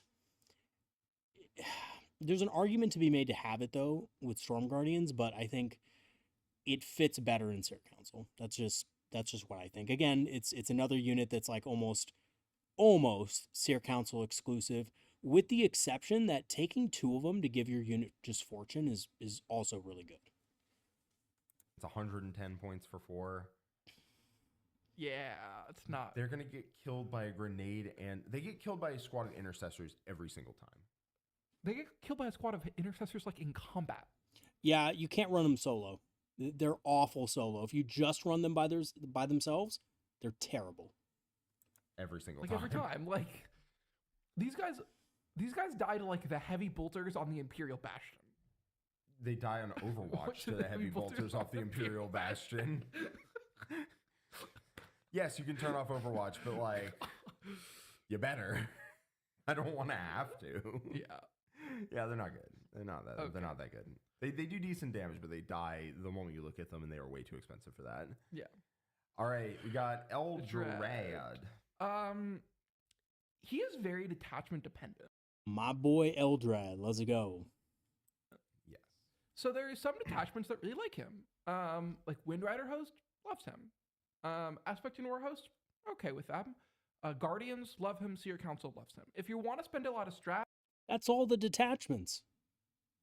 Are there any other ones that can actually take them? He's an auto include. I mean, right?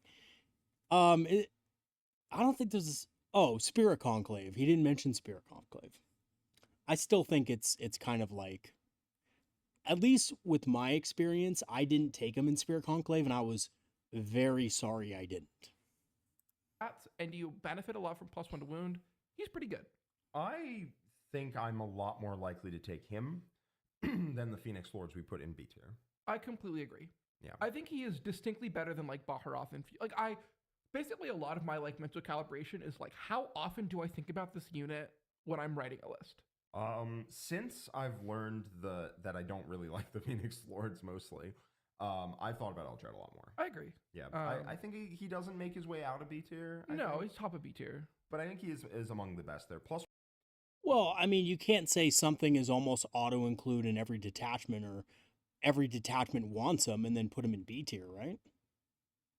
I mean, to me, that's an auto-include. That's an S tier unit. That's something you want in almost every list. +1 to wound is the best buff that the Psychers have. Yeah. His gun is poo-poo garbage. It's bad. It is laughably bad. It is no good, folks. Yeah. I did almost lose Mortarion to it, but whatever. Yeah. I was at 2 wounds or whatever. But his buff for +1 to wound is the best buff. His gun is terrible, but getting an extra CP every turn, great. I mean, like, he's just a good package. He's not that expensive. He's also toughness 4. Well, there you go. Yeah. There you go. He drank his milk. Kind of a side note on the hobby side of it, I recently got a new Eldrad model, the plastic one, and he is a blast. He is so fun to paint. He is so fun to paint. You guys gotta get Eldrad. If you don't already have Eldrad, definitely pick him up. He's so good. And he's really awesome. Okay, moving on.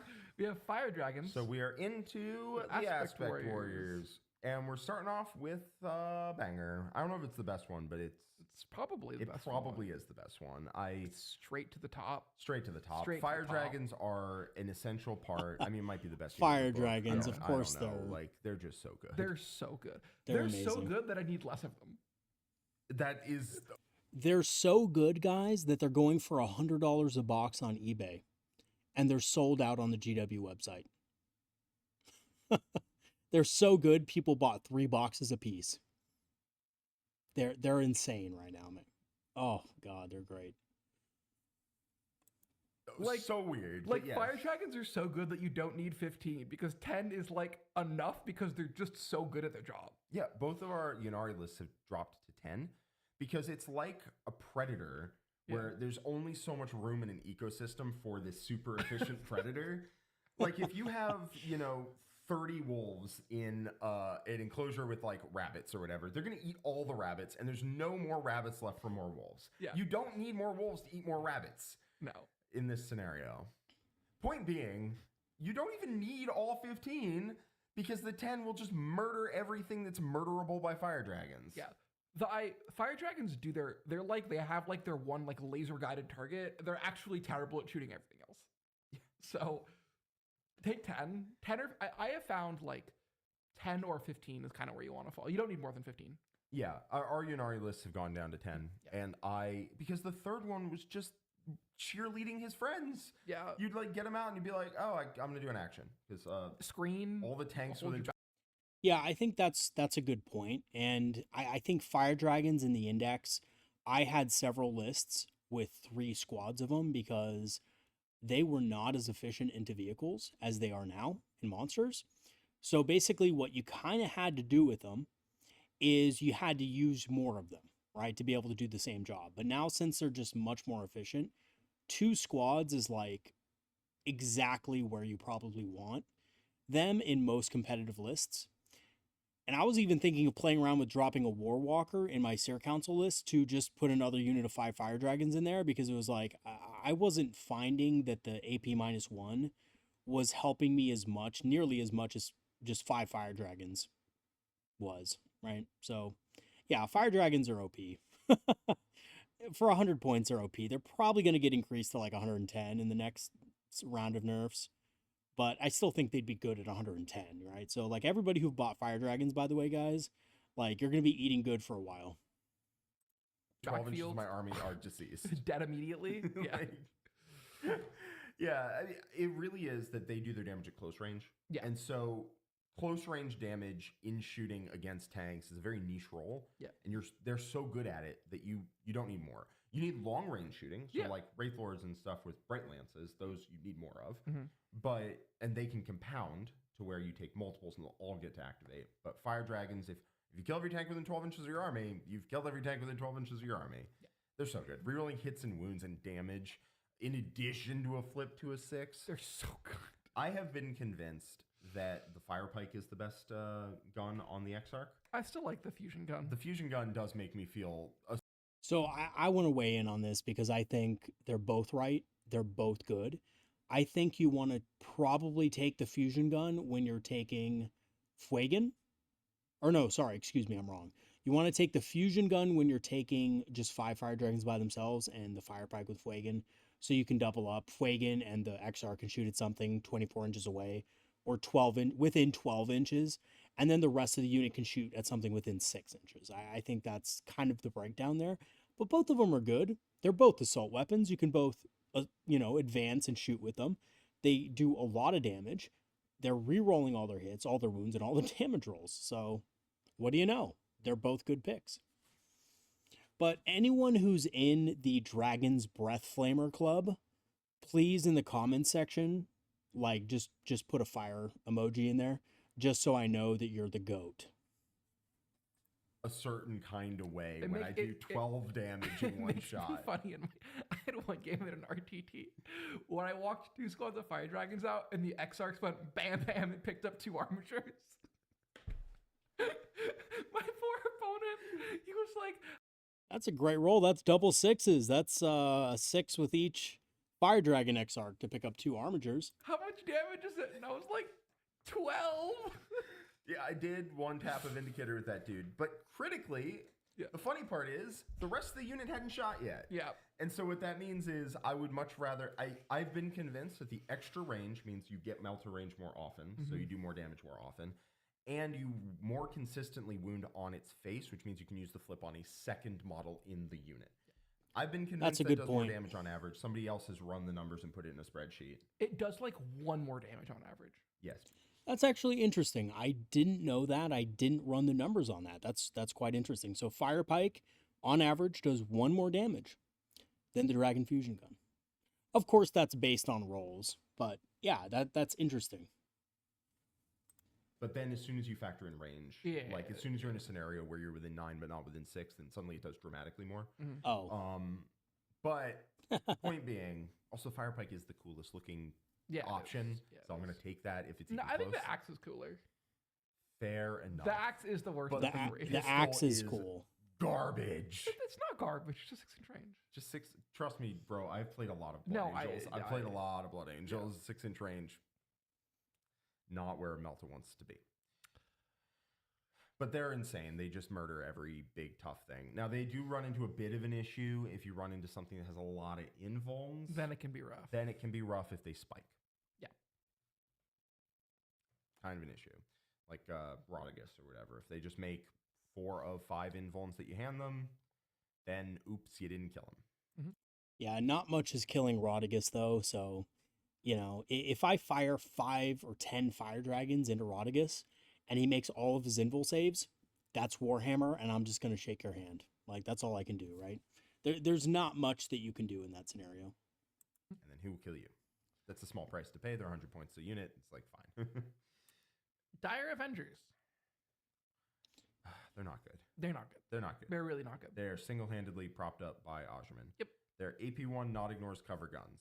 They are so wildly outclassed by every other aspect warrior. Like, I would rather have, like, Hawks or Spiders or Shroud Runners or Windriders or Striking Scorpions or Guardians or Warp Spiders or Rangers. Did you just name... Yeah. But, like, all of those things are, like, just better than the Dire Avengers. We got Uncle Ho in the chat being a true hater. D6 -2 damage. Tucker, stay on your watch. Stay on your vigil. It will never end. I think Dire Avengers are probably in C tier. I think so. They literally drag down Asurmen. They're by being not good. Bad. Their AP1 no ignores cover means it's strength 4. It's just so disappointing, man. Lethal if you're within 9 inches. Yeah, sustained when you're within 9. I'm sure he'll correct himself in a second. Yeah, that's not great, right? I think it's you have to look at them as a buff to Asurmen. They need to be cheaper, really. I think probably the reason they got increased was because Asurmen was so good. They need to be cheaper. They need to be a 65-point unit. I think at 65 points, they're pretty fantastic for the anti-infantry damage that they can do. I mean, if you think about it, at 65 points, the unit is doing very consistent damage to things like cultists, catachans, scouts, you know, anything with a lower armor save.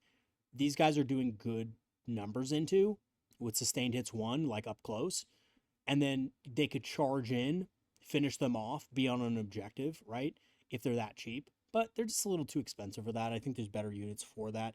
Like Striking Scorpions do a better job for 75 points than they do, just because of the fact that they, you know, hit a lot harder in close combat.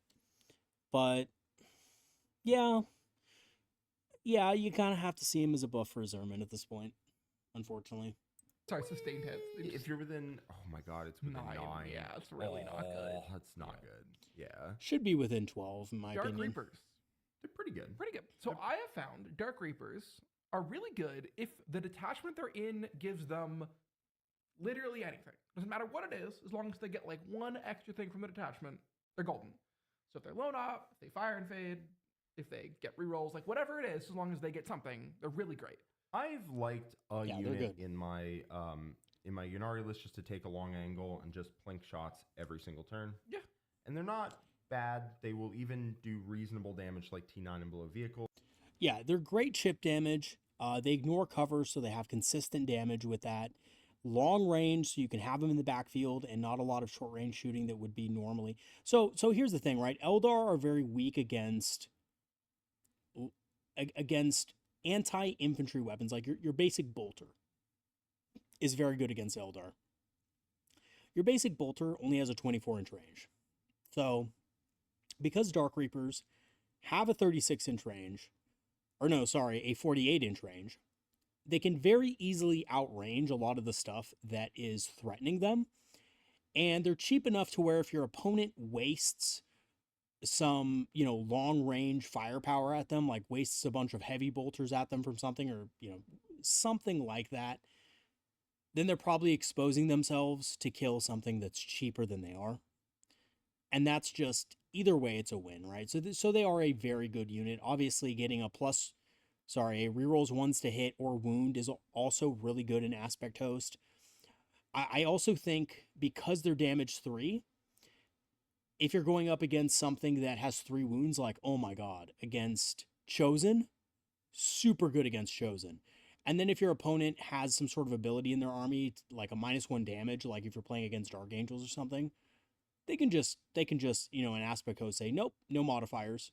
right? So no Armor of Contempt, no, -1 damage. I can't remember what that stratagem or ability is called, the -1 damage, but, no, you're not going to get that. And they're just really good. They're a really solid unit for the points. Because you shoot, you hit it a couple times, you flip, and you're like, take like 3 saves at AP2 ignores counter. Yeah, I quite like them. I think they're like top of A tier. Yeah, I think they're pretty damn good. We thought they're the best. Well, I hadn't played around with them. I know you thought they were the best aspect warrior. I quite like them in Aspect Host and in War Host. They're good in both. Yeah, sure. The Fire and Fade and the rerolls makes them much better. I personally have 2 more aspect warriors I think I'd put above them. Yeah. But we'll see. One I would not put above them is Shining Spears.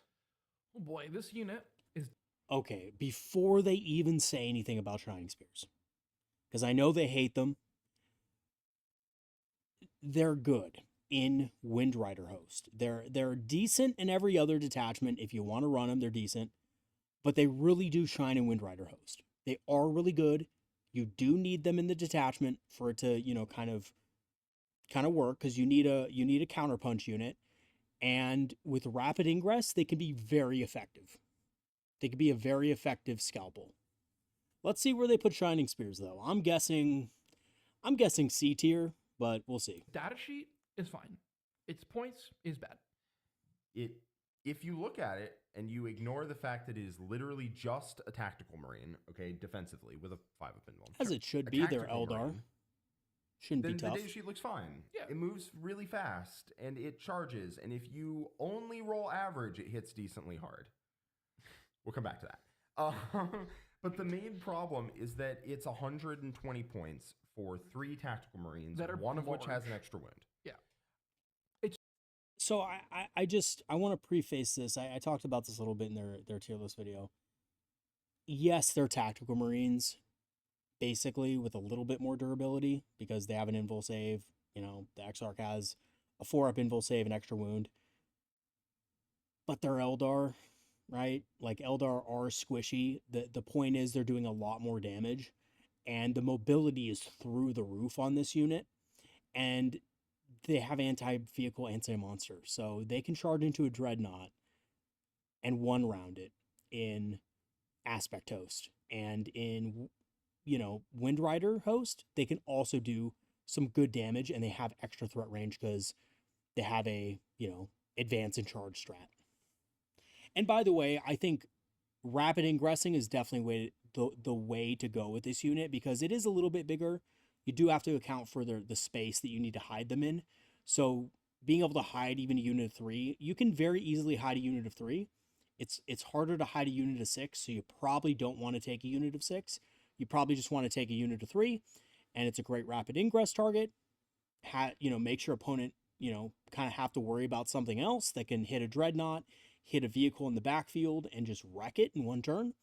So, they're good. They're not terrible. Or no, excuse me, they're not like S tier, A tier, but they're good. I would put them in B tier. They're a decent unit. I'd say they're at least as valuable as the Avatar of Khaine, to be honest. And they are expensive, but they're a scalpel, and excuse me. And that's where I think they belong. Let's see. It's 2 tactical marines and a blade guard. Yeah. And that's not worth 120 points, I'll tell you that. It's really not. It almost doesn't matter what they do, because they die outlandishly easy, and they're very hard to hide. I remember. But it does matter what they do, because if they can kill a Dreadnought, which is more points than them, then they've made up their points value, and then they can use a battle focus token to consolidate 6 inches back onto an objective or into another unit that, now you can't shoot at them. You have to force that other unit to fall back, right? So there's a lot of things you can do with them, actually. Remember, I got my, we played a practice game where I got my Harlequin unit into them and mulched them. Yeah. And we were like, wow, Harlequins hit hard. No. I mean, okay, come on. A Harlequin unit is always going to be able to kill anything in Eldar. That's just a fact, right? I mean, a Harlequin unit with a Troop Master can literally kill a squad of Marines, right? Easily. Can pick up like 6 Marines. So Of course, it's going to be able to pick up half that number of an Eldar unit, right? Yes, they can, but not like that. But no, it's just that these things die so fast, and you spend a lot of points on them. And now let's cycle back to the fact that they are very unreliable. It's just unbelievably unreliable. They have 3 attacks apiece. Yep. They hit on 3s and they wound on 3s. And you can get some amount of rerolls in there, but not much. You can't join them with an Autarch to give them any kind of enhancement, or like if you give them real ones to hit and wound, I could see it. Yeah. They go fast, they charge. Cool. But you can't. You can't do that because you can't join a character to them. And they're just hit on 3s and they just wound on 3s. Yep. So they actually wound Marines at anything toughness 4 and 2s because they have lance. So they can use the strength profile, which is strength 5 of their lances, and then you get +1 to wound. So it's wounding on 2s. It's only against toughness 5 and over that they have to wound on 3s. And then if they're going against vehicles and monsters, of course, they're wounding on 3s.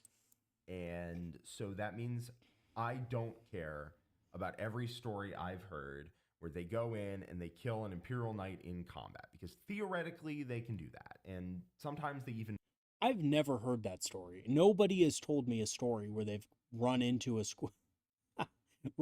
Imperial Knight and killed it. But they can do some damage to it. They can clean up an Imperial Knight, right? They can do 9 damage to it on charge. And you weaken it a little bit first with your, shooting, and then you charge in and kill it. I'm talking about a baby knight, right?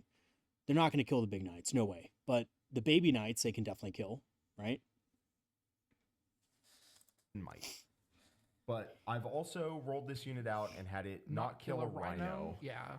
Yeah, a decent amount of the time. Because all you need to do is you take a 6-man and you roll a little bad on the 3s to hit, and you roll a little bad on the 3s to wound, and then they armor contempt and they roll a little good, and oh look, I did 6 damage. Yep. And then they're all dead. And that. Yeah, I don't think you take them in a squad of 6 though, because it's just too expensive. If you whiff, which is possible, it's Warhammer, it's dice rolling. If you whiff with them, you're out 240 points, which sucks. And I can definitely see why Jack doesn't like them, because if he's running them in a 6-man squad to get that reliability, and then he's still rolling bad with them, which by the way, that's just terror. If you run in to a rhino with 6 Shining Spears and you're allowed to attack with all of them, and you don't kill it, I'm sorry, my friend, but you've rolled awful. Oh, terrible. That was 240 points. I think its unit is actively quite bad. I think it's actively very bad. Are we thinking D tier? It'd be a statement. Probably. It would be a statement. Why are they 120 points? They're so ridiculous. So let me put it in context. They were 120 points when the index came out, and they didn't have anything. They didn't have the extra damage in melee. They didn't have the anti-vehicle, anti-monster. They couldn't move through ruins. They sucked. They were one of the worst units in the index. They got buffed to 90 points. They subtracted their score to 90 points. And all of a sudden, they were pretty decent because they had a native -1 to hit. They had decent durability for that, right? Because they got the 4-up invul if they advance or charge that turn for the rest of the battle round. And they were kind of cheap, so that, you could score secondaries with them and you could kill Marines with them. It was a decent package for 90 points. I was actually a fan of them at 90 points for that. However, the Eldar community disagreed, and I definitely understand why, because they felt like Shining Spears need to go in there and hit hard. And so what did GW do? Well, GW listened to you guys, man. They listened to the Eldar community. They were like, you know what? You're right. We're going to make them OP. Or not OP, but we're going to make them hit really hard. We're going to give them anti-vehicle 3+. We're going to give them anti-monster 3+. You wanted strength 5 on your lances? Here you go. You wanted extra damage on your lances? Here you go. Instead of damage 2, it's damage 3 now. We love you, Eldar community. But they can't be 90 points for what we gave them. Oh, and by the way, I know you had trouble with them moving through walls. We're going to allow them to move through walls for free. But they can't be 90 points anymore, guys. They're going to have to be 120 again. And now are we seriously complaining that they're too expensive? Right? they're a precise scalpel unit. They need to be used precisely. You can't just, and I think realistically speaking, you don't want to just charge them into a rhino. I think that's just an awful way to use them, right? I'm sorry, Jack, but you chose the wrong target. Maybe that was your only target that turn, and that's fine. But and I realize that a squad of 6, you need to get value out of that unit quick, or else you're not going to really be able to use it efficiently.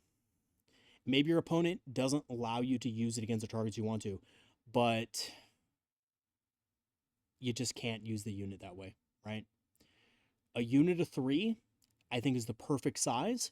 It's expensive, but if you hit the right target, you can wipe it out, right? They have 3 attacks each. I believe the Exarch has 4 attacks. They also have a shooting attack at base. So you really need to be able to leverage the shooting and the combat to get the most out of their points. And I think Rapid Ingress is the way to go. And the reason why I think that's the way to go is because now they can move through terrain. So you don't need to worry about charge lanes or movement lanes anymore. You could just move them right through ruins. So Rapid Ingress is the way to go. You put a 3-man unit in reserve. You call it a day. You make your opponent think about what, kind of how to deal with that. You can't really screen these guys because they could just move over it, right? So, yeah, I mean, you could screen the Rapid Ingress, but you can't screen their actual movement at all. So I think that's the way to play them. Ridiculously overcosted. Like, you had a story where they ran across the board in Ynnari, because they can go very, very fast in Ynnari. In Ynnari, they're great too. But, like, I didn't so even can think of that. everything, kind of. Literally Rapid Ingress them in Ynnari, right? Your opponent's shooting phase comes around. Your opponent shoots something, kills it, and then they move through walls, and then you get to charge whatever you want. That's OP. And then you charge and you killed, like, a bunch of Gravis Marines, and you're like, wow, this seems pretty good. And then we did the math, and you're like, wow, that shouldn't have happened at all. Yeah, I had a 6-man, and it ran over, and I spiked up, and I killed, like, 5 Gravis Marines. And I was like, that was awesome. And then I was like, oh, I spiked up, like, super hard. Yeah, because, like, 18 attacks, 19 attacks technically, but 18 makes the math easier. 18 attacks, like 12 wounds. You win on 4s because it's Lance strength 5s, like 6, maybe even 7 if you factor in the fact that I can't discount that one. And they take their saves. Armor contempt to get a 4-up. The armor contempt to get 4-up. Kill 3.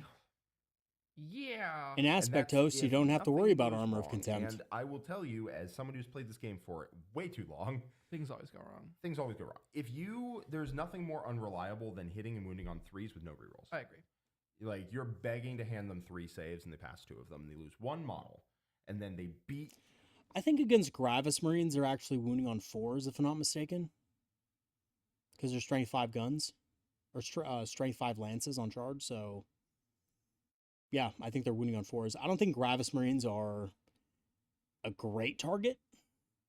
Like, honestly, because, yeah, 4s is really unreliable. By the way, if you're rolling 4s and you have no rerolls, no bonuses, no anything, expect bad things to happen sometimes. That's just the way it is. Eat your ass to death because they are fragile. The whole squad died like a captain, like in combat. I've also had them like charge and like not kill like 5 breakables. Like I think they're like D tier. They're expensive, not reliable, and fragile. Yeah. When they pop, I don't know. Some of these are, I mean, there's some serious bad spiking going on because they're also armed with shuriken catapults. They have the lances, right? The Exarch is armed with a shuriken cannon. Like, they do a lot of damage, right? So if you can't even kill 5 breakaboys with them, with 6 of them, that must be some really, really bad rolling. Pop off, they pop off. So we're going to get someone in the comments section being like, I ran this across the board and it killed my opponent's whole army. And like, it just shouldn't do that. Yeah, I really shouldn't. Is the guy in the comments section Mickey Mouse? Because if he is and he's playing Warhammer 40k, he's definitely not playing the Eldar, I'll tell you that. You wanna cover some super chats? You have a bunch if you first want to second? go to fan funding. There we go. Boop, boop, boop, boop. Let's skip over the super chat part and get back to the tier list. Here we go. Spiders. War Spiders. This is one of my favorite units in the book. They're very good. They're very good at killing infantry. They are incredible at killing infantry. They're They're really good in Ynnari, which is where I'm playing them, where I've got 3 units in my build because I think they're cranked at killing infantry. They're good with Lycus. They are good with Lycus, and they're really good in Aspect Host, where they reroll 1s to wound, which is not something that's necessary. But they have it. And they just have a lot of flamers. Like, they're better at killing infantry than they were before. And they are about the same, maybe a little better into, like, medium toughness targets. They're worse than the high toughness. Better because into medium toughness because they're just more reliable. Like before, you was like, oh, I rolled 2 dev wounds and now you get a bunch of 3s. Yeah. Yeah, I definitely agree. A lot of people were pissed that they lost dev wounds. I'm actually happy because AP -1 makes them very, very much better. Well, not that much better. Let's keep it real here. But it makes them a lot better against certain targets. Especially against Space Marines, so things with 3-up, 4-up saves, they are going to be targeting within the first couple turns of the battle round, like scouts, intercessors, stuff like that. Warp Spiders are just much more consistent in 2. Whereas now it's AP1 and ignores cover, so it's +2 AP. I will take that over dev any day. Amen. Also, the Exarch's guns are way better. Way better. Way better. Strength 5 on one of them and twin linked on the other, although it is 6-inch range. But twin linked on the other means that you're going to be pumping a lot more damage into light and medium targets than you were before. S tier? Yes. Yeah. And they also came down 30 points. Yeah. So you don't have the firing. Definitely an S tier unit. I was a little unconvinced at first, but because the flicker jump's more risky, but after playing them in Aspect Host and playing them in a couple of other detachments, they're awesome. They're a really good unit still. And they're better than before. Squad of like, I'm gonna kill this Land Raider. 3 units of 5 shoot and dome a Lehman Russ, which I have done. Yeah, that was a little silly too. It just didn't make a lot of sense back then, It just didn't make sense. You don't do that anymore. But you're just way, way better at your role. Also, the army really loves to be able to overwatch, 10 Kroot to death. Killing idiots is like something this army loves. Yeah. 10 It's also great to take 3 units of these and say, in one turn, all of my opponent's trash is dead. 100%.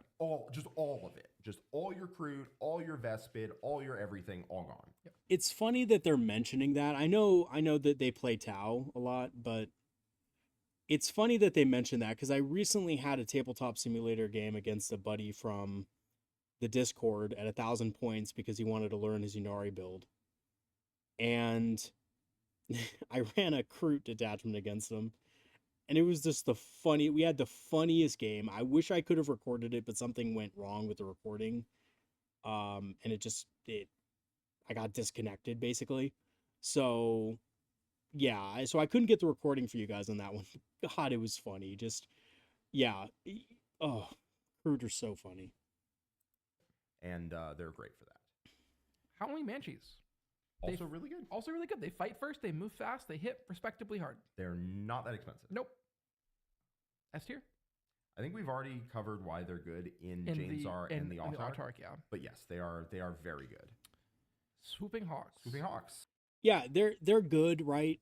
Heroic Intervention, I think, is one of the most valuable defensive tools that we have against a lot of melee threats. And Howling Banshees just got better. They just got more consistent with the damage they deal. So yeah, peak. I think they're definitely S tier. They're great. I would actually probably put them in A tier because I think that they don't do, by the way, if you do the math, they actually just do slightly more damage than the Index Banshees did with the reroll to hit and wound. So their damage isn't that much higher, but it's way more consistent, and that makes Heroic Intervention just that much better because you kind of have a better idea of what you're going to hit and wound every time you get into combat. So yeah, they're super good. I wouldn't rank them quite as high as Warp Spiders, and yeah, I would rank them probably here, but with S tier. But yeah, they're good. They're good. I think I put them in A tier, but they're solid. That's good. That's good. They just don't do that much. They are what Warp Spiders want to be, in my opinion. What do you mean? So the other way around. Warp Spiders are what they want to be. Their biggest issue is that Warp Spiders 10 points more and do their job wildly better. Way, way better. AP 0 not ignores cover, and AP 1 yes ignores cover, and then auto hitting is just way, way better. And the extra range does not matter. And the Warp Spider unit doesn't actually have a like a way smaller expected number of shots.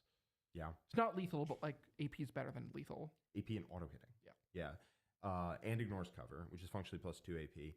And crucially, they have a 4-up. And spiders have a 3-up. And that is the distinction where spiders don't die easy. No. Like the reason I like them. They don't die easy. And the hawks kind of do. And yeah, they're not great for it. The grenade is not that relevant. They're good into other Eldar, and that's about it. Because they, with move, drop the grenade, and shoot, will wipe a 5-man aspect squad most of the time. Yeah, I have to agree. I think the Swooping Hawks were a big miss by GW. The Swooping Hawk grenade pack does not work correctly because they can't use it from Deep Strike because they don't natively have a 6-inch Deep Strike. You have to be within 8 inches. You know, it has to be when you make a normal move. So technically, I mean, I think you could maybe proc it multiple times, but I'm not even sure if you can do that. I think there's a restriction on it. It's just not that good. It's just they're not that good. And they basically have the same guns as they did before. The Exarch guns are slightly better than they were, but not by that much. They lost Skyleap. I think they're a miss, personally. I think the Swooping Hawks, I think there's a build for them that they can be good in, which is just maxed out MSU Eldar. But I still think that even in that build, they're like the first thing to get cut from your list if you need points. The time, if not every time. But I don't, and that's my 4th anti-Eldar unit because I'm taking 3 units of spiders before I do any of that. Yeah. And Yeah, they're just not needed. Spiders do. And They're spiders not are a needed, lot tougher. basically. And wow, spiders, yeah, they're pretty good. Why don't we just say next to Baharroth? Yeah, they're in Baharroth tier. They're in Baharroth tier. Yep. They're better Agreed. than Baharroth Yeah, because they're I've Baharroth. considered taking them. I've taken them without Baharroth. I took 1 unit of these guys and 2 units of spiders to an RTT. The spiders were like a last second move things around, try and get them in because I didn't know how good they were. Playing them at the event, and my reactions were, the Swooping Hawks kind of suck, and these spiders are insane. Yeah. You were like, Yeah, you take them if you don't have enough points for another unit of spiders, but somehow have 85 left in your list, and you need something fast that can deal with infantry, and these guys are like kind of okay for that. try spiders. And I was like, I don't know, spiders, they're not that good. And then I was like, oh my God, these things are crazy. Oh my god! They also move way faster, and they're the objective stealer and the whatever. I'm not going to talk about how a unit that moves 24 inches and melts any infantry unit, and then also overwatches really well and is also kind of tough. I'm not going to spend a while talking about why that's good anymore. Yeah. Striking scorpions. They infiltrate. They're stealthy. They scout. They're kind of annoying to kill. They hit respectably hard. Sounds like A tier to me. They're A tier. They're not that expensive. They don't hit like some of the units that are above them No. because they're a bunch of AP1, but they are pretty good. I love my striking scorpions. Yeah. I have 2 in basically every. They're really solid. You don't necessarily want to use them as a unit that's gonna like crack into Marines and just kill them and wipe them out. They can do some good damage into Marines, but you're really using them for early game board control and objective play. And then if you have a target of opportunity, then you can jump on them, right? But it's mostly board control. You're mostly using them for infiltrate, for the scout. You're getting them into position. You're using them to open up, opportunities in the following turns for you. You're not necessarily using them like you would Howling Banshees, Warp Spiders, or Fire Dragons, right? So they're a more utility-based combat unit, and I think they're just phenomenal. And you do want like at least 1 or 2 squads in every list. I totally agree with that. Every list, sometimes 3. Yeah, I don't think I ended up submitting. I don't think you need 3, maybe, but 3's fine. I think 3's totally fine. I don't think you need them. No, you don't No. need them. The Crimson Hunter. Okay, yeah, it's fine.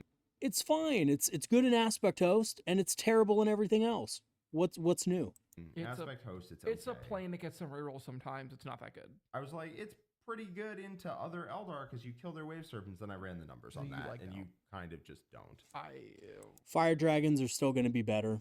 It's unfortunately for everybody out there, Fire Dragons are just going to beat out everything in anti-tank. I'm sorry, right? And I think that the Crimson Hunter is so fragile that you're not even getting extra durability for it. So yeah, obviously Fire Dragons are better. However, still decent, right? It's not terrible. It's good in Aspect Host. It's fun. C tier, yeah. Way down at the bottom. Rangers. Yeah, C tier They probably. exist. They are 55 points. They have a 5. I'm a fan of them in B tier though, just because they are good in aspect host because of the one thing, and that is and something they forgot to mention. Flyers ignore obscuring terrain, which means you can pop a vehicle from behind ruins. That's really the only reason and the only use they have, and they don't do enough damage in other detachments to be useful, but they do enough damage in aspect host to make that worth it. So I think there is an argument to be had to put one in aspect host just because of that rule. I've been vuln, infiltrate, and stealth. They do negative damage. They have a reactive move. They have a reactive move. I think they're A tier. I think they're A tier. They do secondaries. Absolutely. They hold objectives. They're pretty good. Yeah, they're pretty good. Absolutely agree. They're cheap. They're 55 points. They're almost as cheap as the Warlock Skyrunner. They infiltrate. They can screen you out. They can do different things like that. Their utility. They're good. They're solid. All right, we're gonna just move them down there. We're gonna move some of these. Maybe the Warlock can go down. Okay. So they're moving them not because they belong in those tiers, guys, but because they don't have room on they don't have room on their tier list to fit any more units. I think the Spiritseer can probably. She's just so good in Wraithhost. In Wraithhost is pretty good. Storm Guardians. Storm Guardians. I have a spicy take here. You think they're the best unit in the book? No, but I think they're in S tier. Thank you, Quentin. Thank you. They're great. Storm Guardians are a great freaking unit. I think they're an A tier. I love my Storm Guardians. I think they're so good. Man, every time I try to fit them in, I'm like, but I could have a unit of Rangers to hold my home instead, and then I get 45 more points. I know, but like, it's not just about holding your backfield. Sometimes they run forward, they're OC, they have melt-a-guns, they have flamers. I had a game where my opponent, for 5 turns in a row, sent like a little incursion to go take my home field objective.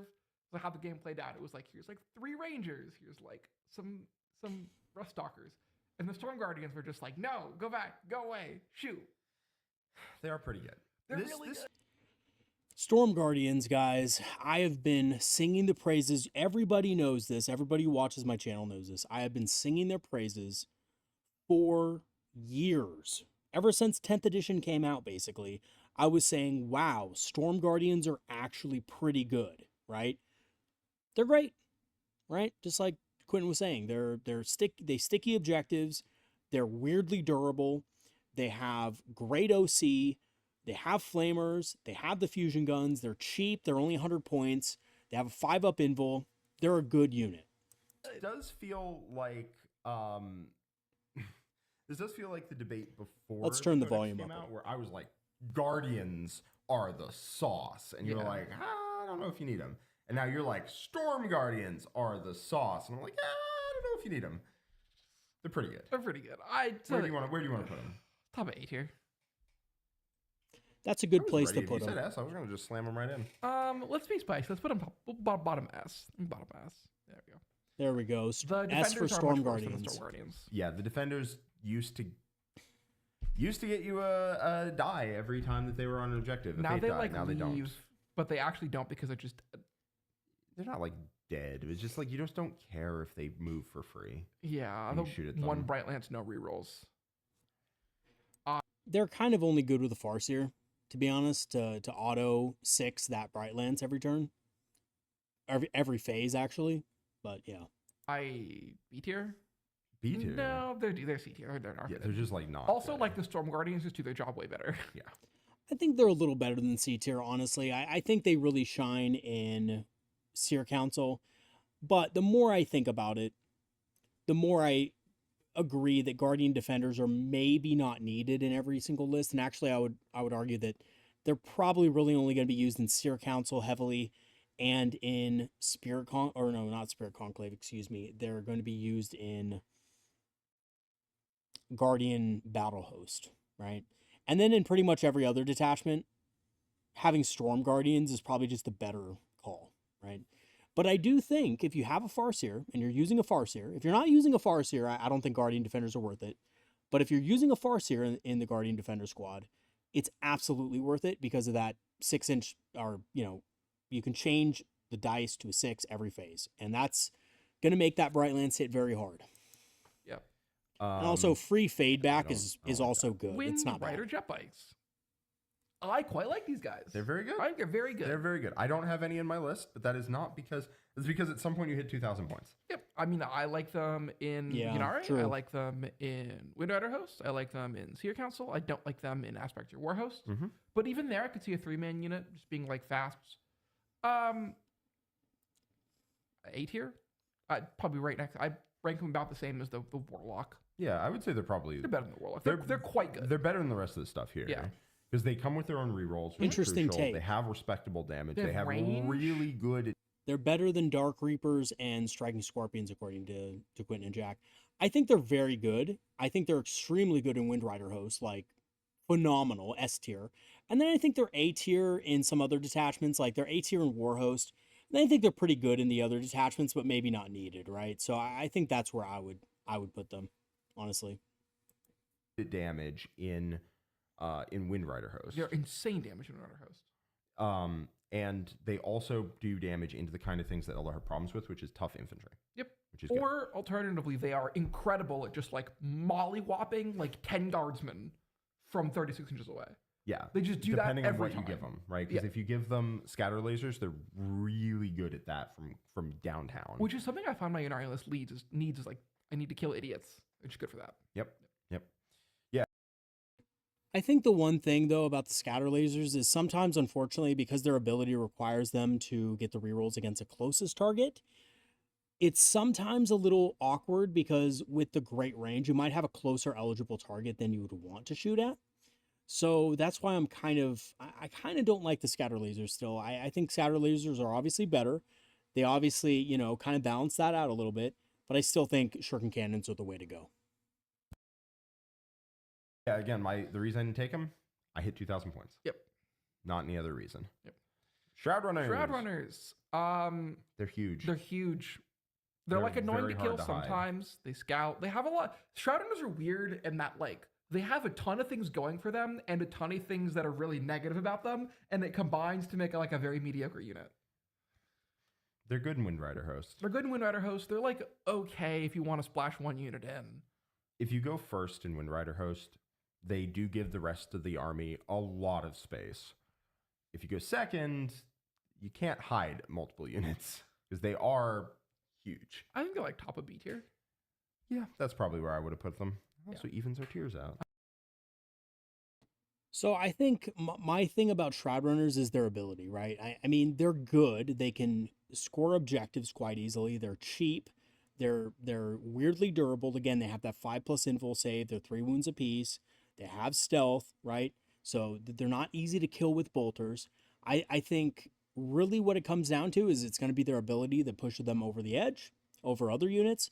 And I think you want one unit in your army for the ignores cover. Having ignores cover on something can mean the difference between something surviving and something not within the early kind of turns of the game. So I definitely think they're one of the units that you want in your list. I would put them in A tier, like a lower A tier unit.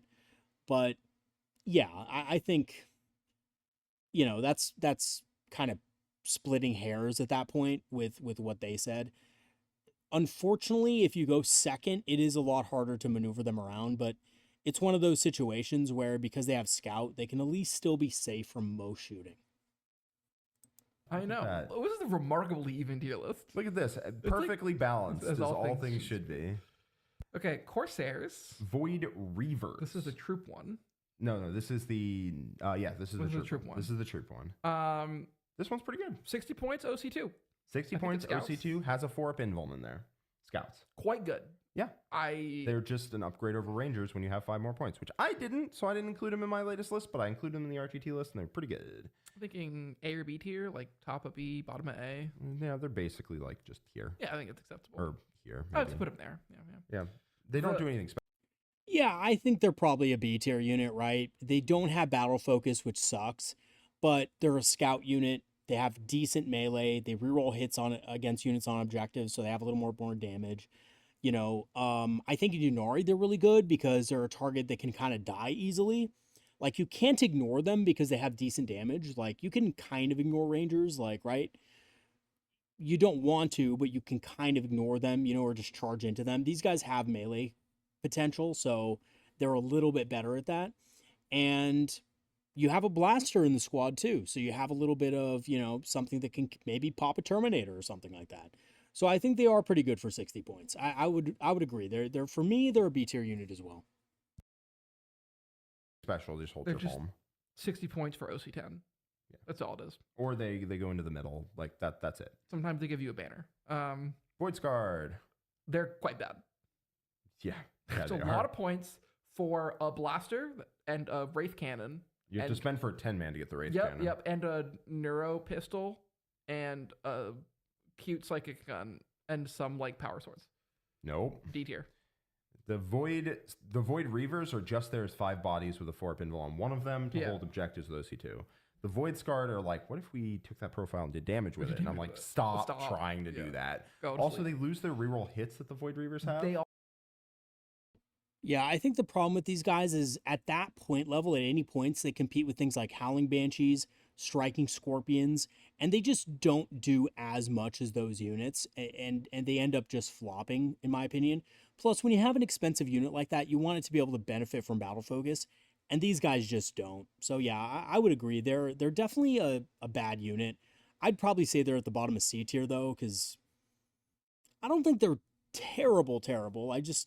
They're not points efficient, right? If they were cheaper, they'd be good, and that's why I'd probably not put them in D tier, but they're definitely not a good unit as it stands. Also don't have battle focus. Oofda. Yeah, no, they don't battle focus like for them. It's really sad. All right, we're into the weapon platforms. The Shadowweaver. Shadowweaver is fine. It's fine. It's fine. 75 points. At 50 points, which is in the back of the book, that would have been a mistake. You would have taken 3 in every list. I would have taken 3 in every list for sure, and it would have made things miserable. Maybe 50. Maybe 50 point units of indirect are a mistake. Maybe they are. Who can say? The crazy part is they're still worse than mortars. They're not worse than mortars. No. I'm saying, like, I would rather have 3 mortars than 1 Shadowweaver. Yeah, like mortars, people are spamming mortars right now. They're going to be nerfed, unfortunately. I don't think mortars are that good. They're not that impactful anymore. Like, people are kind of like treating them like, oh my god, they're so OP. I think they're just too cheap. That's the thing. Like, your opponent doesn't invest much in them. Like, they're not doing a ton of damage, but they're also not that expensive, right? So it's like, I think they should have to pay a little bit more for that, right? But yeah, that's just what I think about mortars. The Shadowweaver is quite good because it has decent indirect fire against light infantry, and it has that ability, right? That if you move, you roll dice for each model, and on a 1, you suffer a mortal wound. That's the reason you take them. You get 3 times the number of shots. Not quite. Not quite. You have D6 plus 2. I guess, yeah. And yours are 6-1-1 as opposed to 5-0-1. And also you win that fight every time. So if you took 3 Shadowweavers and they took 9 mortars, you're going to win that fight. On turn 6. Not on turn 6. You'll win it a bit faster than that. Turn 4. Turn 3. Maybe. They're okay. They're not going to C tier. Yeah, probably. Yeah, C tier. I wish mortars were this bad. I agree. The Vibro Cannon. No. Okay, Jack, hold. I think they're a little better than C tier. I'd put them in B tier, like lower B tier. They're good. I was really kind of excited to take multiples of these until I realized that based on all the other stuff you kind of need in your list, they just don't quite fit. Like, you can maybe fit one of them in the list, but if you try to fit multiple of these things in the list, it gets kind of more difficult to do. And I just don't think, you really need that much indirect fire anyway. So yeah, they're good. Don't get me wrong. The mortal wounds, like, if you built a list around that, it could be really, really annoying for your opponent and just absolutely tilt them.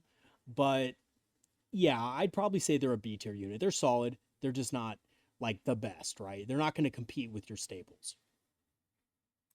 Hold on. Hear me out. Here's the scenario. I looked at it. It's not good. You need to kill something big.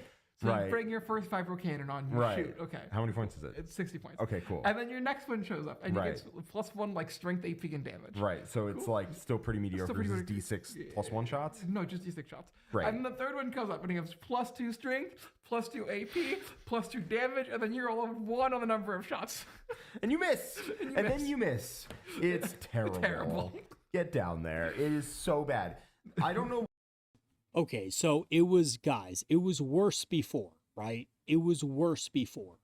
Now it is a proper meme. Now you actually want to take it for the memes. The vibrator cannon is back. I'm going to be running a list one of these days, guys, and I'm going to rope somebody into playing with me on Tabletop Simulator so I can actually record the game for you guys and just show you how funny 3 vibrator cannons is. I absolutely am so excited to try that. But yeah, they're pretty bad in my honest opinion. At what point they decided Vibrocan's whole business has to be, we're going to make it so you can stack them together and then you become mediocre. So there was a time back when they were like wildly cheap, and I misread the rule and thought you could put them in a wave serpent. And I had this package where it was 3 Shadowweavers, 3 Vibro Cannons, and a Wave Serpent. And every part of this is illegal, by the way. And it would be bad if it wasn't. But it was really cool. There is not a part of this thing that is not illegal. Also, all 3 of them can't get back in because they're not a unit. Another point was you like pick an angle and like pop out and shoot it. Oh, so good. I mean, I'm saying why wouldn't you put him in a falcon to reroll wounds? What are we doing? If you're cheating already, what are we doing here? Just cheat harder. No, wait, hold on. Cut the footage. This was after my like first read through of the codex when I like didn't, because the problem is the like cannot go in transport part is like in like the Wave Serpent data sheet or something. It's like at a very weird spot. Yeah, it's not. This thing can't go in transports. It's weird. It doesn't have a role. It is bad. There's no reason to take this. It's a direct fire thing where the first one doesn't hurt, the second one doesn't hurt, and the third one might hurt. Yeah. It's a good way to put it. Huzzah.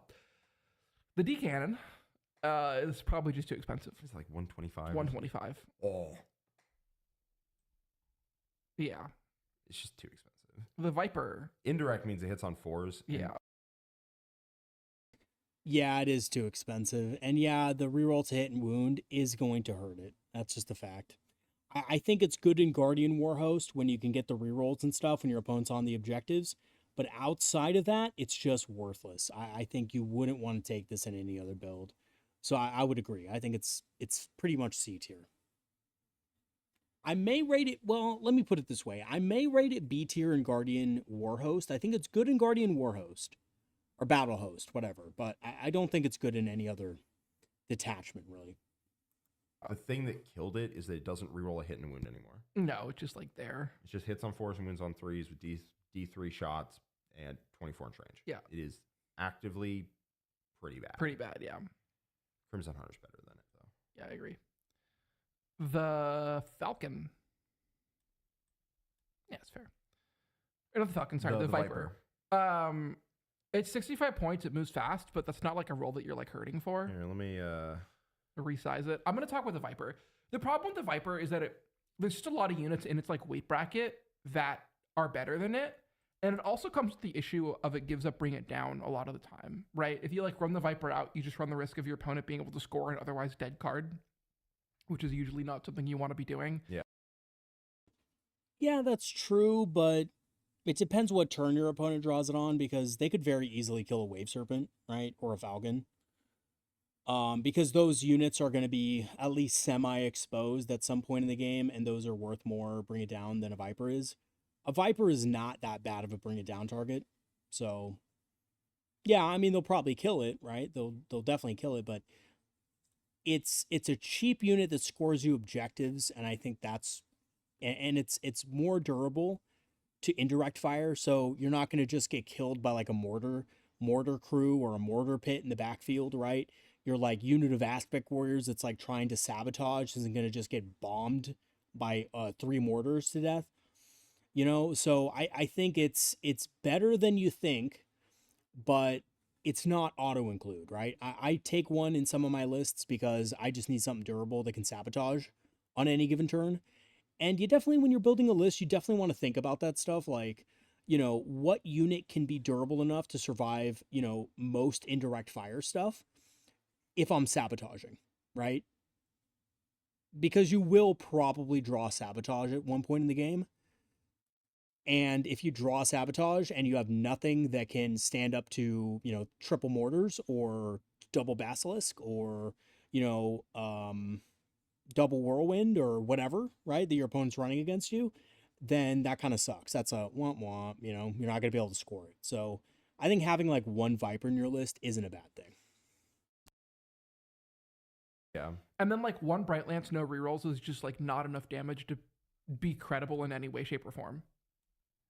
Yeah. It just like doesn't do anything. No, it does not. It Yeah. does not do anything. I don't love it. I'm going to be 100 with you.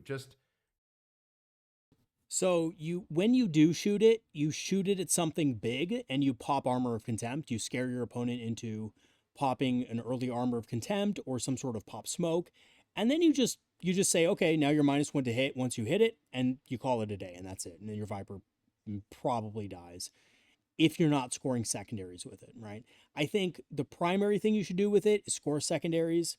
Look for those sabotage opportunities, right? Move it up the battlefield. You can tank shock with it. You can move block with it. It's cheap enough where you can do that and still, throw out a Bright Land shot and maybe do something. So I don't think it's quite as bad as they're saying, but definitely not an auto include. What I'm going to do, all right, here is that I am going to, pop out and shoot you with a unit. And what that unit's going to do is it's going to then make you -1 to hit next turn. Nothing else. It's not going to make you dead. It's not good. It's not good. It's quite bad. We're just resizing the tier list because Eldar have an absurd number of data sheets. Yeah, I suspect I will have to. And once again, to Quentin and Jack, I say, sabotage. Sabotage. Put it in a piece of terrain. It's small enough to where it can hide behind walls fairly effectively. And then you just finish the objective, and that's it. That's kind of the role that it plays. It's not terrible. In a hot second to do something a little more drastic. Yes. But right now it fits. Yeah. C tier, yeah. Which is a problem because we're running tight. Out of C tier space. Running short on space in C tier. Mm-hmm. I mean, I just hate having to make distinctions between the god-awful data sheets here. Because I'm like, no, surely the Farseer skyrunner is better than a Viper. And it's like, what are we even... Like, these are all bad. Yeah, they're all okay, bad. Cool. Okay. The Falcon. Solid, It's fine. It's B tier. It's B tier. It's like around Hawks, probably. I'm never excited to take it. No. Is the problem. I love a Falcon. I think it's great with a number of units. I think it's great with Dire Avengers and Asurmen, like we've kind of established. It's great with Quins, if you want to run Quins with Dev Wounds and, coming out of a Falcon and rerolling wounds. It has a Pulse Laser and a Bright Lance and a Shuriken Cannon, which are all good weapons, right? It's good. It's a good vehicle platform. It's a good transport. It's solid. What else can I say about it? You're not usually excited to take it because you usually want to use it to enhance the unit inside, but at 130 points, it's really not that bad either, right? It's not a very expensive vehicle, and it packs a good punch for its cost. There's nothing where I give it rerolls to wound. I'm like, that was worth 130 points. Yeah. Then Yeah, and I think that's the misconception, that it's only for the rerolls to wound, right? It's still a good transport in its own right. It still has a Bright Lance, a Pulse Laser, and a Shuriken Cannon. It's still going to be, that thing that protects your unit once you get back inside. It's still good, right? It's still good. I would say it's an A tier unit myself. I wouldn't put it in B tier. I put it in A tier. Night Spinner. Just to clarify, right? It's a transport. You can fire and fade back into it. It is smaller than the Wave Serpent in significant ways. It doesn't have the little fins sticking out, which you do have to. There we go. There it is, right? There it is. It does have its advantages. Include those. Those are part of the model. You have to include them. But if they stick over terrain, you're getting shot. And so the Wave Serpent's gigantic. The Falcon is smaller, which is important. But there is just nothing where I want to spend 130 points to give it reels to win. Yeah. The Night Spinner. It's fine. It's too expensive. Good. Points is it like 185, 190? It's like 190. I think it's 180. I think it's like 190. 190? Yeah, it's not cheap. Too much. It's too much. May it rest in the dirt. I hope it only goes up in points. Yeah. I hate Night Spinners with a burning passion because I hate all indirect. And you know what? Thank you, because indirect as a rule itself needs to be rewritten. I've said this from the beginning. I've made videos on it, and I've had a bunch of guard players come at me for it. Indirect fire, as we know it, needs to change. It needs to become something that you can only use when you have and can draw line of sight from another unit to it. So your basilisks, your mortars, they should only be able to shoot something if another unit in your army has line of sight to it. That's it. That's how I think indirect fire should be. And as it stands now, it just doesn't feel good in multiple different ways, and it's not a good mechanic for the game. Let's just put it that way. if they go down, they will become cancerous again. I agree. Today's actually a really exciting day because we got to unfold one of these units right in front of a crowd. And we just need to not let that happen. So I think that they suck, though, and that they're so bad that they could use a points decrease, but, maybe just change how indirect works and they'd be fine. Or maybe even just make it a direct fire weapon and, boost the damage, right? Boost the damage of it, make it a direct fire weapon, and you have something that's probably a little bit better. Not in D tier, because they are decent indirect. Probably in C tier. Yeah. And oh, look at that. We've already gone off the page again. Okay. Waves. The problem with putting it in C tier is that all of those other units in C tier you could probably use in an army. Night Spinners don't work in any detachment. They're not good in anything. They're terrible. They're awful. They don't do any damage. The indirect fire ability is so nerfed at this point that 190 for paying for that thing is just way too much. They nerfed its ability so that it's only -2 to charge and movement rolls now. It's not even -2 to advance also. It's just a terrible model overall. It sucks. I would say it's definitely D tier. It's awful. Wave Serpents. Pretty good. They're pretty good. Not S tier like I think we thought originally. The detachments that want them really want them, and I think they want 2. I think 2 is the right number. Yeah, you definitely don't. You can fall down the rabbit hole of taking too many because they do nothing. They actively nothing, and they're also huge. Yeah, but they're kind of tough and they move really fast. So yeah, and they can tie things up, and occasionally the Bright Lance will hit. I've never seen it happen, but occasionally will. I had to kill an Exocrine once. That's a lie. I had to kill a truck, but it happens. It's just not reliable or not very good at that. What it is good at is being a transport for a lot of things that want transports. I think it's bottom A tier. I think it's bottom A tier as well. It never makes me excited to put them in the list. And I think to Jack's, saying that, I think that's going to be the case for pretty much any transport in the game. You're not going to feel excited to take it. It is an enhancement to the unit. Most transports are also, they can do things by themselves. I think the Falcon is its own kind of thing because it's a battle tank, right? The Falcon is a battle tank. It can shoot very effectively. But you're not going to be able to, be that excited about something that only just has one twin-linked gun and a shuriken cannon, right? It doesn't need, it just has a twin-linked Bright Lance. You're never going to be super excited about that. But it's there to survive. It's there to perform a role, and it's good. I would agree that it's in A tier. I also think that the Falcon's in A tier, but again, that's just me. Wave Serpents are hard to kind of hide, but the advantage to the new change in the rules is that unlike last time, it's okay because you have -1 to wound against weapons that are stronger than your toughness. So that is a saving grace of the model. No, but my aspects in my Warhost list want 2. 8TC ruled that Ynnari can go in Wave Serpents, so I included 1, and I'll be 100 with you. I'm not 100% sure that I want 1. Yeah. I think I want 1, but I'm not 100% sure that I want 1. Yeah. And that's probably A tier. The Fire Prism. Fire Prism in my opinion, legitimately isn't like that bad. It's not like great though. It's 160. It is cheap. It is cheap. It does shoot vehicles from long range. It does have an inherent reroll. It rerolls to hit and it rerolls to win. Now I wish it would D6 plus 2 or D6 plus 3 or something instead of being 6. 6 is just like the worst number. 6 means you need 2 fire prisms in your list, which you probably needed anyway. Like every other thing like that tank wants to set up a crossfire and shoot like targets in the center, and it's pretty good at that. I actually like it. I think that this is like the second wave of Eldar units that people will pivot to once things get love taps in the future. I imagine that will happen. I mean, if they continue up their tournament performance, they might not.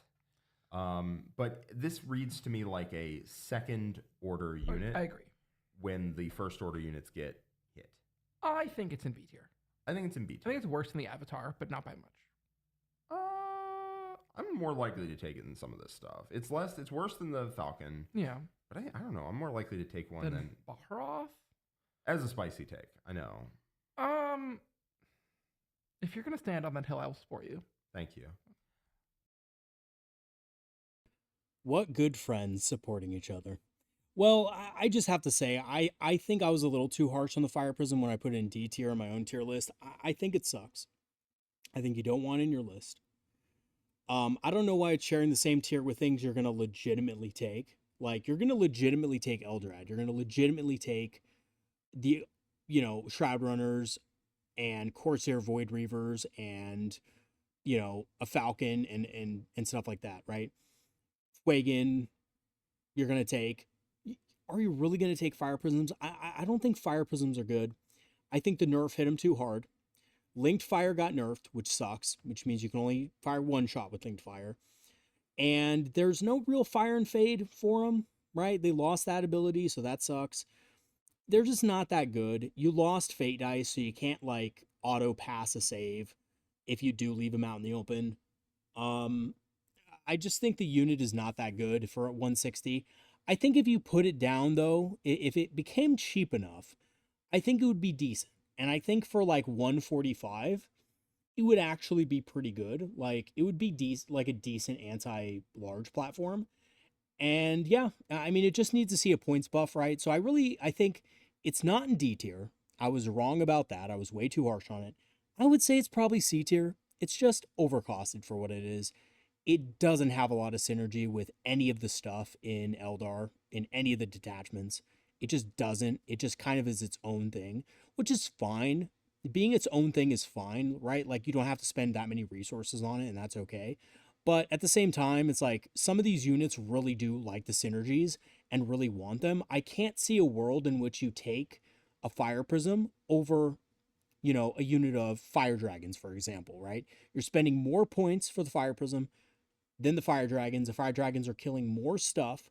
They're they're way cheaper, right? They have the ability to toss grenades. They just have so much more potential than the Fire Prism does. And they have volume of fire, right? Fire Prism is firing 2 shots and the Fire Dragons are firing 5. The Fire Prism does have the disperse shot, but you already have stuff in your army that can take out Marines, so that's not a big deal. I'm just not a big fan of it. I think, again, if you make it cheaper, if you make it 145, 140 points, I know some people think that's too cheap, but I think it's a good, really, guys, the Falcon is 130, but the Fire Prism, which is objectively worse, doesn't have a transport capacity, doesn't have as many volume of fire, is bigger. It's harder to hide, by the way, really hard, because it's even bigger than a Wave Serpent because of that monstrous gun that's on it. It's just, to me, I just think it should be around the same cost as a Falcon. That's my take on it. I don't think it makes lists currently, but to be fair, I don't think most of the stuff down here does not. But I'll be honest. I think if they if they make a bunch of this stuff worse, like the stuff up here, if they nerf some of this, and I don't think you need to nerf much, then I'm not taking any of this stuff. I'll still not doing that. But a pair of these might enter my list. And they just control space and buy you a lot of space as your opponent's vehicles don't want to move up. Jack, unfortunately, if you do that, you're just going to be disappointed. You're just going to be disappointed. It doesn't do enough damage. It's 6 damage, but your opponent has, so it's only 3 shots, right? even if you move both of them out of line of sight, it's 4 shots. Your opponent has a 4-up invul, right? So if you force 3 saves on your opponent has a 4-up invul save, like they're running demons or they're running some sort of tech priest, with, your Rogaldorn battle tank. You're just not killing the model. You're not killing the Rogaldorn. You're not killing the greater demon. You're not doing enough damage for the points you pay. And then in return, what's going to happen is the Rogaldorn is going to shear your Fire Prism's cannon off of the weapon. It's going to fire, the turret is just going to be clean, blown off. It's going to go to the other table in back of you, and your Fire Prism is just going to be a crater, basically. So, yeah, it just doesn't do enough damage, in my opinion, but that's it. That's really the only complaint I have with this point. It is reliable, but against 4-up invuls, against anything with a 2+ armor save that has cover, it's going to be a little bit swingy. Wraithguard. They just don't do that much. Yeah, that's kind of a problem, isn't it? They're Are they still dev wounds on their gun? No. They're 5 shots, strength 14, AP 4, d6 damage. It's not that good. It's really not that hitting on 3s, no rerolls. Hitting on 3s, if you have a psychic. If you have a psychic, which is what I was assuming you do. You will, yeah. But also you have to spend for it. You do. Yeah. They no longer shoot you back. You can't take the flamer, but 7-3-1 is a very weird profile that's not actually that good at killing anything. It's too good at killing toughness 3 targets. Yes. So it kills a good amount of Marines. It kills a good amount of Space Marines. You don't need to be within a Psyker because it auto hits. It's good. The D cannon, or the D sights, I should say, are peak. But unfortunately, Wraithguard, they only work in a couple different lists. Warhost being one of them, and Spirit Conclave being the other. I think they're probably okay in other stuff, but they're just not phenomenal. And that's not necessary. Just take Warp Spiders. And it's not great at killing Marines, weirdly enough. It doesn't go cover? No. So they can armor contempt to get a 4-up. That's correct, yes. And they went on 3s. I remember being profoundly unimpressed when I played against them. Yes. You're like, I'm going to shoot you now. I'm like, 3 damage. Yeah. I remember killing 3 Space Marines and being like, that was probably about average. Well, because how many is 17 shots? So you hand them 12 saves. You hand them 12 saves. It kills 3 on average if they armor, contempt, and cover, which they probably will be. And if they don't armor, contempt to kill 4 if you roll a little bad, right? It's a 170 point unit that it only shoots. Yeah, it falls back and shoots. I guess. It overwatches. Yeah, not bad at it. No, it's not that. It's definitely better than the Warlock Conclave because it basically does their job for not tremendously more. Not as much more as you would want it to be on the Warlock Conclave side. I will put it that way. 60 points is a lot of points, but it is not a lot of points to upgrade 4 T3 2 wound models with no armor and 5 T6 3 wound 2-up save models with better guns. I will say Wraithguard do not die to the heavy bolters off an Imperial Bastion on Overwatch. C tier. We are running out of space in C tier though. Yeah, I need you to fix this. Okay. But yeah, well, we're not gonna. Yeah, they're only usable in a couple detachments, and I do think the D sights are just the better option. I think the Wraith Cannons are definitely C tier. I would argue that the D sights are actually B tier because they're better into, Spirit Conclave, and they're good into, your Warhost as well because you can teleport them around and stuff with Webway Gate. So I do think they're kind of better. You also have to factor in they are more durable. Right, they're toughness 6, 3 wound, 2-up save models, so they're not going to die very easily. And I think, especially in the Spirit Conclave, where you can get rid of that armor of contempt they talked about, and just say, nope, you can't reduce my AP, you can't reduce my damage and stuff like that. I think they're much better, obviously, in that detachment. Yeah, I need help, please. Jack needs help. Switch chairs. It didn't work properly. Okay, when I tried to get it to fix, it just showed the wrong thing. Why don't you switch it over to this screen while we're switching chairs? I didn't know we were switching chairs. Oh, okay. We'll talk about Wraithblades. Okay, so Wraithblades are fine, I think is a good way to put it. Fight on Death on a 3-up is... I'm pushing the wrong buttons. Yeah, I know. Okay, you're not having much more success than me. Fighting Death on a 3-up natively on your datasheet for a melee unit is very good. And the fact that their swords actually became respectable amounts of damage also is pretty good. That's really all you need. They carry the Wraith detachment because, as we said, Wraith Guard are not that good. I'm just trying to make it not so small. There we go. It's a struggle. That's an issue. So the main issue is that Wraith Guard aren't doing very much to carry that detachment. No. So Wraith Blades have to do it. You can take the invul, in which case you'll do very little damage. I like the swords. Yeah. I like 2 swords.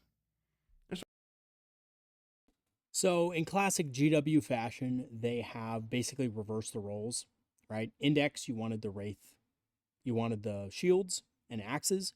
Now you want the swords. So everybody who has shield Wraith Blades now has to switch to swords. The good news is it's not hard to break off the hands and just replace them with swords, right? And by the way, guys, if you're wondering about how to do that, like if you have expertly painted models or really well painted models, you don't want to go through the trouble. I totally understand that.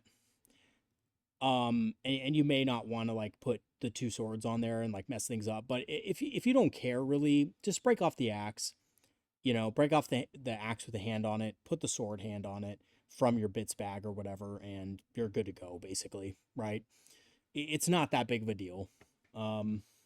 But yeah, the swords are better now. The Wraith Blades are really good in Spirit Conclave. I wouldn't take them in any other detachment, but they're really good in Spirit Conclave. And I think Fight on Death on a 3-up is amazing because there's a lot of melee armies out there that are really strong that these guys are good against now.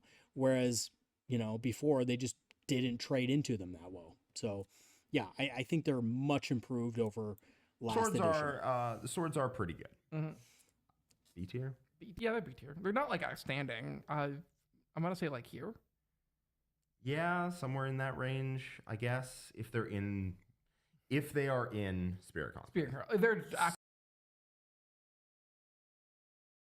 So I think they're definitely like an auto include, obviously, in Spirit Conclave. But yeah, I'd say they're in B tier because you're not going to take them anywhere else, right? actively bad out specifically. Yeah. Oh, oops! I I may have accidentally put a Warwalker in amongst the Wraith units. He's not a Wraith guy. Whoopsie. Whoopsie.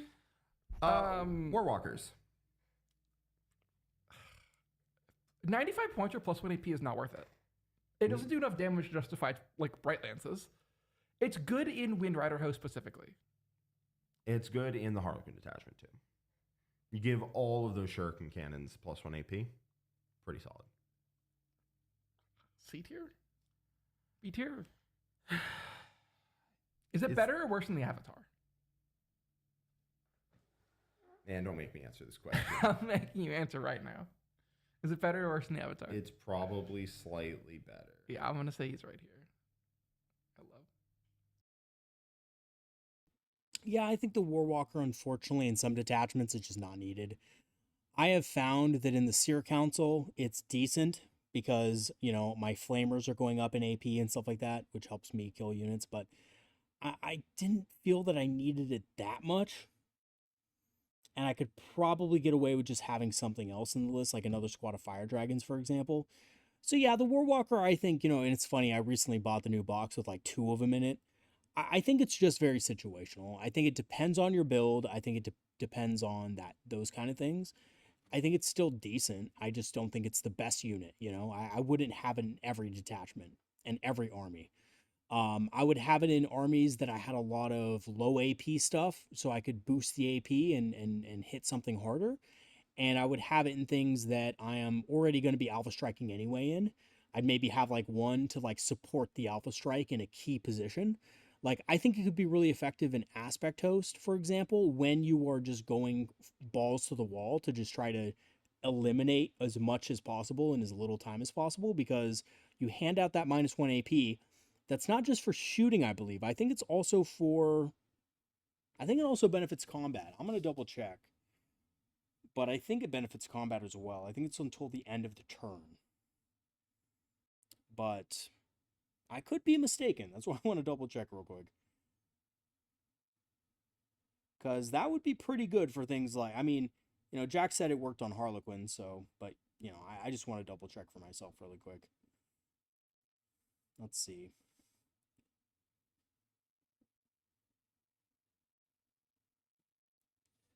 So, no, it doesn't. So it's only for shooting. That does change things a little bit for me. I don't know. I thought it was combat too for some reason, weird reason. But it makes sense it's only for shooting. Yeah, I think in general, it can be okay in some detachments when your shooting has, again, like I said, low AP values. But in something where you have high AP values, or, you know, you're just drowning your opponents in so many saves, they're probably not going to save all their dice anywhere. You're doing a bunch of dev wounds. I just don't think it's probably worth it. But yeah, I mean, maybe in an aspect host, if you're running a lot of warp spiders, that could be really good because -2 AP on death spinners is like awesome. But yeah, it's situational. And I would agree. It's probably in B tier for that reason. Wraithlord. Saddest story ever told. Yeah. All right, the Wraithlord. The Wraithlord is really, really good. I don't really know how else to put it. It's quite good. It's just quite good. The reason it's good is because it is very efficient on his data sheet without any buffs from the rest of the army, other than like the psyker you bake in, right? It does not require strats to be good. It does not require Lycus shooting them to be good. It does not require an army ability or battle focus tokens or CP. It just is good. It's efficient. It's high OC for Eldar. It is tough for Eldar. It holds space better than anything else in the army. Yeah. And it is cheap. The They're... confluence of all of that is the reason why Wraithlords are really, really good. So here's the thing. Every single unit we have here is good at its one role. So before they say anything more, I couldn't agree more. Wraithlords are fantastic. They're really good in multiple detachments, really good in Yunari, really good in Seer Council, auto-include in Spirit Conclave. I think they're pretty decent in other detachments as well. I think I put them in S tier in my tier list because I think they're just good in everything. They're obviously better in some things than others, like when you need, or when you're taking a lot of fire dragons and something, you probably don't need Wraithlords, you know, but they're good anyway. Like you could have Wraithlords in a list with fire dragons and you wouldn't feel like you're wasting points because they're just that good. They're good against pretty much any target aside from things that are super heavies, you know, unless it's a super heavy, chances are the Wraithlord for its points is going to do some decent damage into it. And it's tough, you know, it moves decently fast for, you know, it's speed 8. It's not that fast, but you know, you can, you know, in Spirit Conclave, you can give it a battle focus token. You could advance it if you need to, right? Like it's not that slow. It has long range weapons. It has flamers. So it's a decent overwatch threat against light infantry. It's just a all around great package for the cost. And it's only, like they said, it's only 140 points. Ridiculous cost for how good it is. And its data sheet ability to reroll ones on top of, you know, getting +1 weapon skill, ballistic skill, and possibly +1 to hit makes it very, very reliable at shooting. But it's only good at its one role, right? Or it requires a bunch of support. It requires a bunch of support. The Wraithlord is like good at doing whatever, whenever. Do you need an objective held? It'll do that. It'll do that. Do you need to shoot a tank to death? It'll do that. Do you need to punch Marines to death? It'll do that. Do you need to shoot and kill 10 Flamer Acolytes? It'll do that. Like, yeah. Well, you shoot the 2 Flamers on its wrists, and you kill like four guardsmen, and then you run in, and you know, if you need to kill those guardsmen, you shoot the Bright Lances, kill another 1 or 2, and then you sweep with your thing, and you'll just kill 10. There you go. You don't have to worry about it. It's just done. Yeah. The other weird thing is that it gets +1 weapon skill, ballistic skill if it's within 12 inches of any psyker. So you can Rain, the Incarn, a Warlock, a Farseer, a Spiritseer, a Shadowseer. The rest of the Wraith units get +1 to hit. That gets +1 ballistic skill, which means you can stack it with other sources of +1 to hit, i.e. the foot Farseer, which is the reason why I like the foot Farseer as much as I do, which is not much. And it also means your opponent can be -17 to hit, and it does not matter. You'll hit on 4s. It also means that in Spirit Conclave, you get +1 to hit and +1 ballistic skill pretty easily. Yeah. In addition, It comes with its own friggin' rerolls. Yeah. At the start of the game, you pick vehicle, monster, mounted, or infantry. Those are the only ones you can pick from, but you pick one of them. And for the entire game, your Wraith Lord has reroll 1s to hit and wound against that target. This is actually a very interesting choice game to game. Yes. Because often it's whatever you can't allow your opponent to walk out and then live with, right? So against orcs that had a bunch of trucks, I picked infantry because once the infantry are on the board, they need to die. Yeah. And that was the right choice. Against an army that has a lot of tanks, you're going to pick tanks, obviously. But mounted really helps out against a couple of matchups that are no friggin' fun, which are Thundercav. Thundercav, for example, when you walk into combat with 8 attacks at 7/2/2, rerolling 1s to hit and wound, suddenly you can pick up the strays on that unit. Just and then you hit them with the bright lances that reroll 1s to hit and wound as well. And all of a sudden you might pick up 3 Thundercav with one Wraith Lord. And if you multiply that by 3, then all of a sudden, okay, maybe that's fine. Yeah. Like maybe that matchup is okay at that point. Yeah. It's pretty huge. And 140 points for a unit that is pretty tough. Toughness 10 with a 2-up save and 10 wounds. Pretty tough. Does respectable shooting. Does respectable long-range anti-tank, which is something important. this army really wants. Yeah. Does respectable combat. Has decent anti-infantry. Can cover whatever weakness you have. And can specialize at killing the thing your opponent is most teched into. Really good.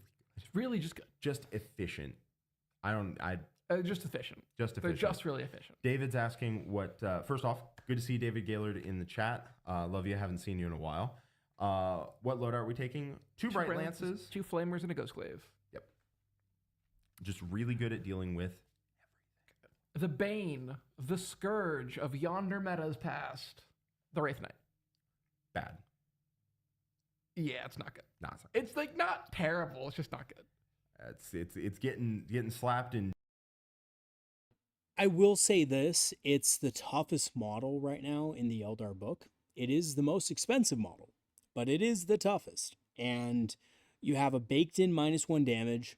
You have a 4+ invul save, toughness 12, which is no longer seen in our codex, and you have a 2+ save. So I think it's reasonably good for its just beefiness alone. It's going to be mostly just kind of hanging back, usually. I would arm it with a sun cannon and a shield. I think that's the optimal pick now. I don't know. The Titanic Ghostglaive just doesn't have the same appeal as it used to have for me personally, because we have so many things now that can just pick up vehicles. Like Fire Dragons can easily just pick up 2 vehicles of that kind of weight class, and no more fortune. So that's the other thing, right? There's no more easy access to -1 to wound. So throwing it out in the open to get into combat with something might not end that well. So I would probably rather just kind of hang back with a sun cannon or a heavy wraith cannon and just shoot. But yeah, it's I would say it's good. I know they're going to put it in D tier right now. I don't think it's D tier. I think it's actually probably more C tier. I don't think it's good in every list, but I definitely think it can work. I just think that, there are things in the game that can just still kill it, right? Because you don't have the -1 to wound anymore. So -1 damage is great, don't get me wrong. But the Wraith Knight already had that before. Yes, you can move through terrain now. Yes, you're getting doubled the shot, or you're getting a reroll of the number of shots if you're within half range, which is 18 on the Sun Cannon. But that's not that great. So I would still put it in C tier. It's still not great, but it's certainly better than it was after all the nerfs. Right? Like, it's certainly better after all the nerfs, for sure. But yeah, I still think it's not the best. Diggity doggone D tier. This is both of the Wraith Knights. They feel the same to us. Here. It's that far up? I think so. Okay. Oh. No, it's like... Well, I'd say it's better than the Night Spinner, right? I think their order is kind of messed up here anyway. I don't think they've been really paying attention to it. But yeah, I think it's better than the Night Spinner. I think it's decent, right? Yeah, I'm not impressed by it just on its outside. I think it's a really cool model though. I think it can definitely work as well. I mean, again, like I said, it's the toughest model in the Eldar book right now. It just, I think, has issues with being able to control the battlefield like it once was. It's like there. I'm more likely to take a Crimson Hunter than I am to take a Wraith Knight. I think the Wraith Knight is. What's the Wraith Knight? The Wraith Knight's better than a Crimson Hunter. Are you sure about that? Yes. The Wraith Knight is better than This is my hill. I will die on it. The Wraith Knight is better than the Crimson Hunter. Fine, fair enough. You've kept it out of D tier for now. Yeah. Hemlock Wraith Fighter. Hemlock, really bad. They're quite bad. Really bad. They hit on 4s. They have D6 shots, 2D6 technically. Yeah. It's really quite bad. Quite bad. It's the scene from the menu. Yeah. This is really quite. Can't believe they used the menu reference. Yeah, kind of, but weirdly accurate. The Hemlock Wraith Fighter is awful. It is a meme. It is on the same level kind of as the Vibro Cannon in terms of meminess. Because you can't use its ability when it comes from reserve. It doesn't do a lot of damage. It's not durable. Weirdly enough, though, it's more durable in the Spirit Conclave. Also, it has some weird synergies in the Spirit Conclave, but still not great. You still want to just have another Wraithblade unit is just way better than this thing. So yeah, not good. Not good at all. Doesn't help the Spirit Conclave like win the game either, because it has 0 OC. It just doesn't score primary for you. And it can't score secondaries for you, so it's only there for damage. And utility, which it doesn't really have. So yeah, I would say definitely D tier, and I honestly say kind of near the bottom of it. Quite bad. Yeah. It just doesn't do damage. It doesn't hold space. It costs a bunch of points. It doesn't do anything. Fragile. Why? The Solitaire. By the way, I do think that David's analogy is very good here. They are the Eldari ballistas. 100%. That's exactly what they feel like. Yep. Yeah. There's also in Ynnari, by the way, they are cracked. They're insane in Ynnari. Because they can use the move to move and then walk up, shoot, charge. Or they can sticky objectives when they die. Or oftentimes what will happen is early game against melee opponents, all 3, because I take 3, you take 3. Yeah. All 3 will pick fights early that they will win, but they will win by while taking damage. Yep. Whether it's 1 or 2 damage or 4, doesn't really matter. But now, so they win those fights, right? They picked a fight with some Khorne Berserkers, right? They'll win that fight every time. They'll take some amount of damage almost every time. They pick a fight with like 1 or 2 8-bound, mop them up, take a little bit of damage. Now they have fight first. Also, like, Ynnari has like the Incarn and Yvrain a lot of times floating around, so you just have like random Space Psychers. Yeah. That's also a pretty big deal. Their sweep is cracked. Quite 8 attacks at 722 with reroll 1 Satan wound is. They're like good at killing like every profile in the game. Yeah. All right. The Solitaire. The Solitaire. All right. So now we're into Harlequins. We're into Harlequins. Then when we're done with Harlequins, we got the Ynnari units, and then we're out. We are not doing the Ynnari Drukhari units because we had to draw the line somewhere, and there were too many units in this book already. Yes. The Ynnari Drukhari units can be summarized thus: they're bad. They're bad. Incubi are solid. Incubi are in B tier, the rest are in D tier. Yep. Reavers are in C tier. I think Incubi have multiple ways to make lists. Yeah, agreed. The Ynnari units are on the Ynnari Kobollites, Ynnari Witches. They mostly suck. The only things you're going to take are maybe the Ynnari Archon, Incubi, and once in a blue moon, you're going to take Ynnari, the Ynnari Kobollites, because they have sticky objectives base, and they do decent shooting, and they're a good target for the shooting stratagem in a raider. That's about it, right?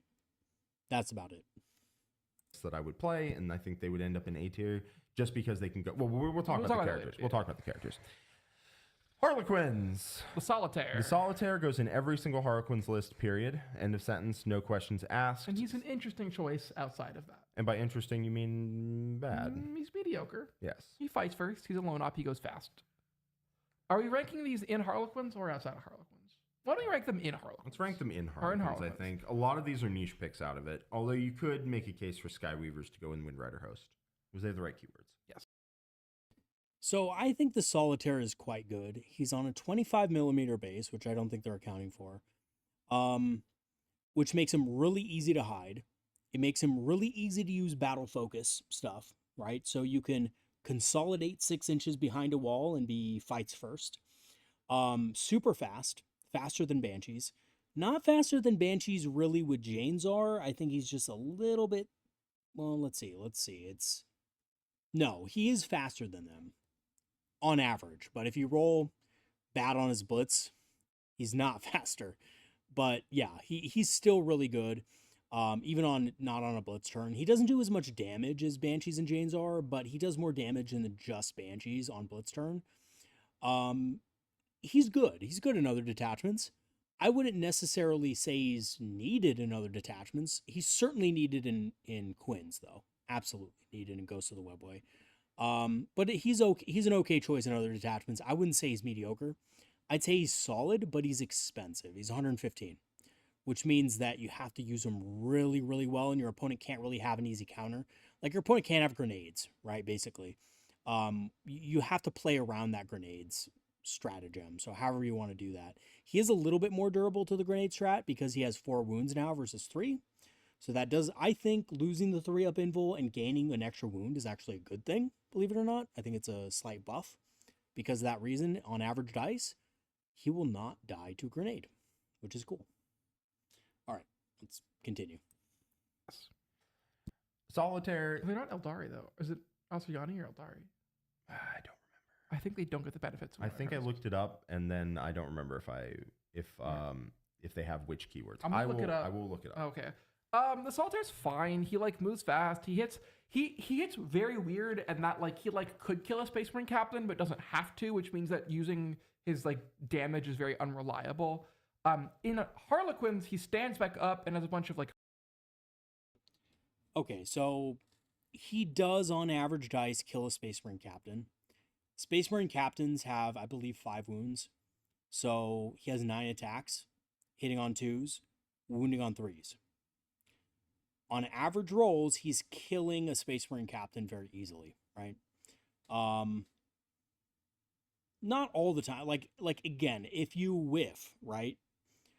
But on blitz turn, he's definitely going to kill because you have 12 attacks, 2 are going to miss, and then 7 are going to wound, and your opponent's going to fail half of them, so that's a dead captain, right? So on blitz turn, he definitely kills it, and on every other turn, he may kill one, right? Not that you'd always want to go for that target, and I think the best way to use the Solitaire actually is just to kind of pick off units and then, use him as more of a countercharger, heroic intervener behind walls and stuff. But yeah, I think he's good. Heroic tricks and he becomes awesome there. So I'm going to put him in S tier, specifically assuming... They're not Asuryani. That's what I mean, I know they're not Asuryani. The keywords trigger off Asuryani. Yeah. I think I'm going to put them I'm going to put him here. I think he's A tier even in Harlequins? Okay. Even in Harlequins. Where do you want him A tier? Just up there somewhere. Yeah. There we go. Yeah. Okay. I mean, he revives himself in Harlequins. He has a bunch of good Harlequin synergies. I definitely think he's an S tier in Harlequins, without a doubt. I like the Archon. Somebody talking about Vic bringing Archon, Kabbalite, and Venom. Archon, Kabbalites, and Venom? Not a fan of that. Yeah. But Archon, 5 Incubi, and Venom, I've been playing that for a while. And that was my list before 8 TC allowed regular transports. The Shadowseer.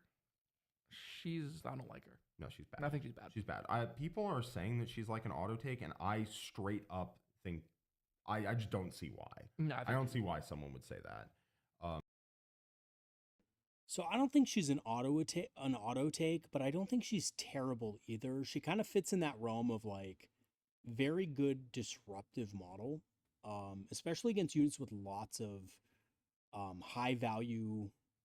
Yeah, against high value models, her unit's actually really good. So basically what you do, at least this is how I see her being run. You just take her in a 5-man unit, you bum rush her into something that's high value that your Quins may not be able to really quite handle effectively. You throw -1 to hit on her unit. You make them harder to hit. You punch them. You do as much damage as possible. And then they attack you. They probably kill like, I don't know how many quins they'd kill, but, whatever, 4 quins because you're at -1 to hit. And then they take hazardous checks for every model. So it's kind of like one of those things where, yeah, you could literally just kill 3 or 4 guys, right? Not maybe not 3 or 4 guys, but like you kill 2 or 3 models on charge, and maybe you kill 2 more models, right? So you're doing a good amount of damage, I think. I don't know. That's just the way I see it. I see it as something where you could throw it into a big unit of, high value targets. They have to take hazardous. They'll probably fail 2 or 3 hazardous. I guess ideally you'd be charging it into a unit that, was going to be able to hit on 4s, and then probably not going to be doing too much melee damage back. So maybe like more of a shooty type unit. And then they just take a bunch of hazardous, and then they fail a couple and they die, right? So you tie up that unit and you just make them worthless. That's kind of how I see her. But 18-inch lone op's good. It's not the greatest, but it's good. You could use a big unit with her, like a unit of 11 quins, and have her in it. I don't think that, and infiltrate them. I don't know if that is super good, but I could see it working. I just think most quin lists want to run, 6 boats, 6 units of quins, 3 troop masters, solitaire, all that stuff. And you may not have room for that in your list. I don't think she's auto-include, but I definitely don't think she's terrible. I think she's okay. I think in the quin detachment, she's decent. I think in other detachments, she's, like, not good. But, yeah, I think the hazardous ability is actually better than some people are letting on. She seems actively very bad. I agree. The only way to keep your units are incredibly fragile, and the way to keep them safe is to get them back in transports when they're done doing their dirty deeds. Done dirt cheap. Yeah. And her giving them lone operative 18 is the biggest lie I've ever seen. It's irrelevant. Because sure, you can keep your opponent's vindicator from seeing them, but that's not what matters. What matters is that, some JPI will rock up to you, throw a grenade, kill 3, shoot, kill another 2 or 3, and then charge and kill the rest. Character, yeah. Or, a lot of people are taking her in like an 11 or 12 man. That is like 260 points and dies to an intercessor squad. Yeah. And I am just not a fan of having them on foot. On foot, they are vulnerable, they are attackable, they are dead. Even with lone op 18, I don't care. And so I'm not interested in having a unit that has them on foot. I hate her so much that I don't take the infiltrate enhancement because it can only go on a Shadowseer, and I'm not willing to take one.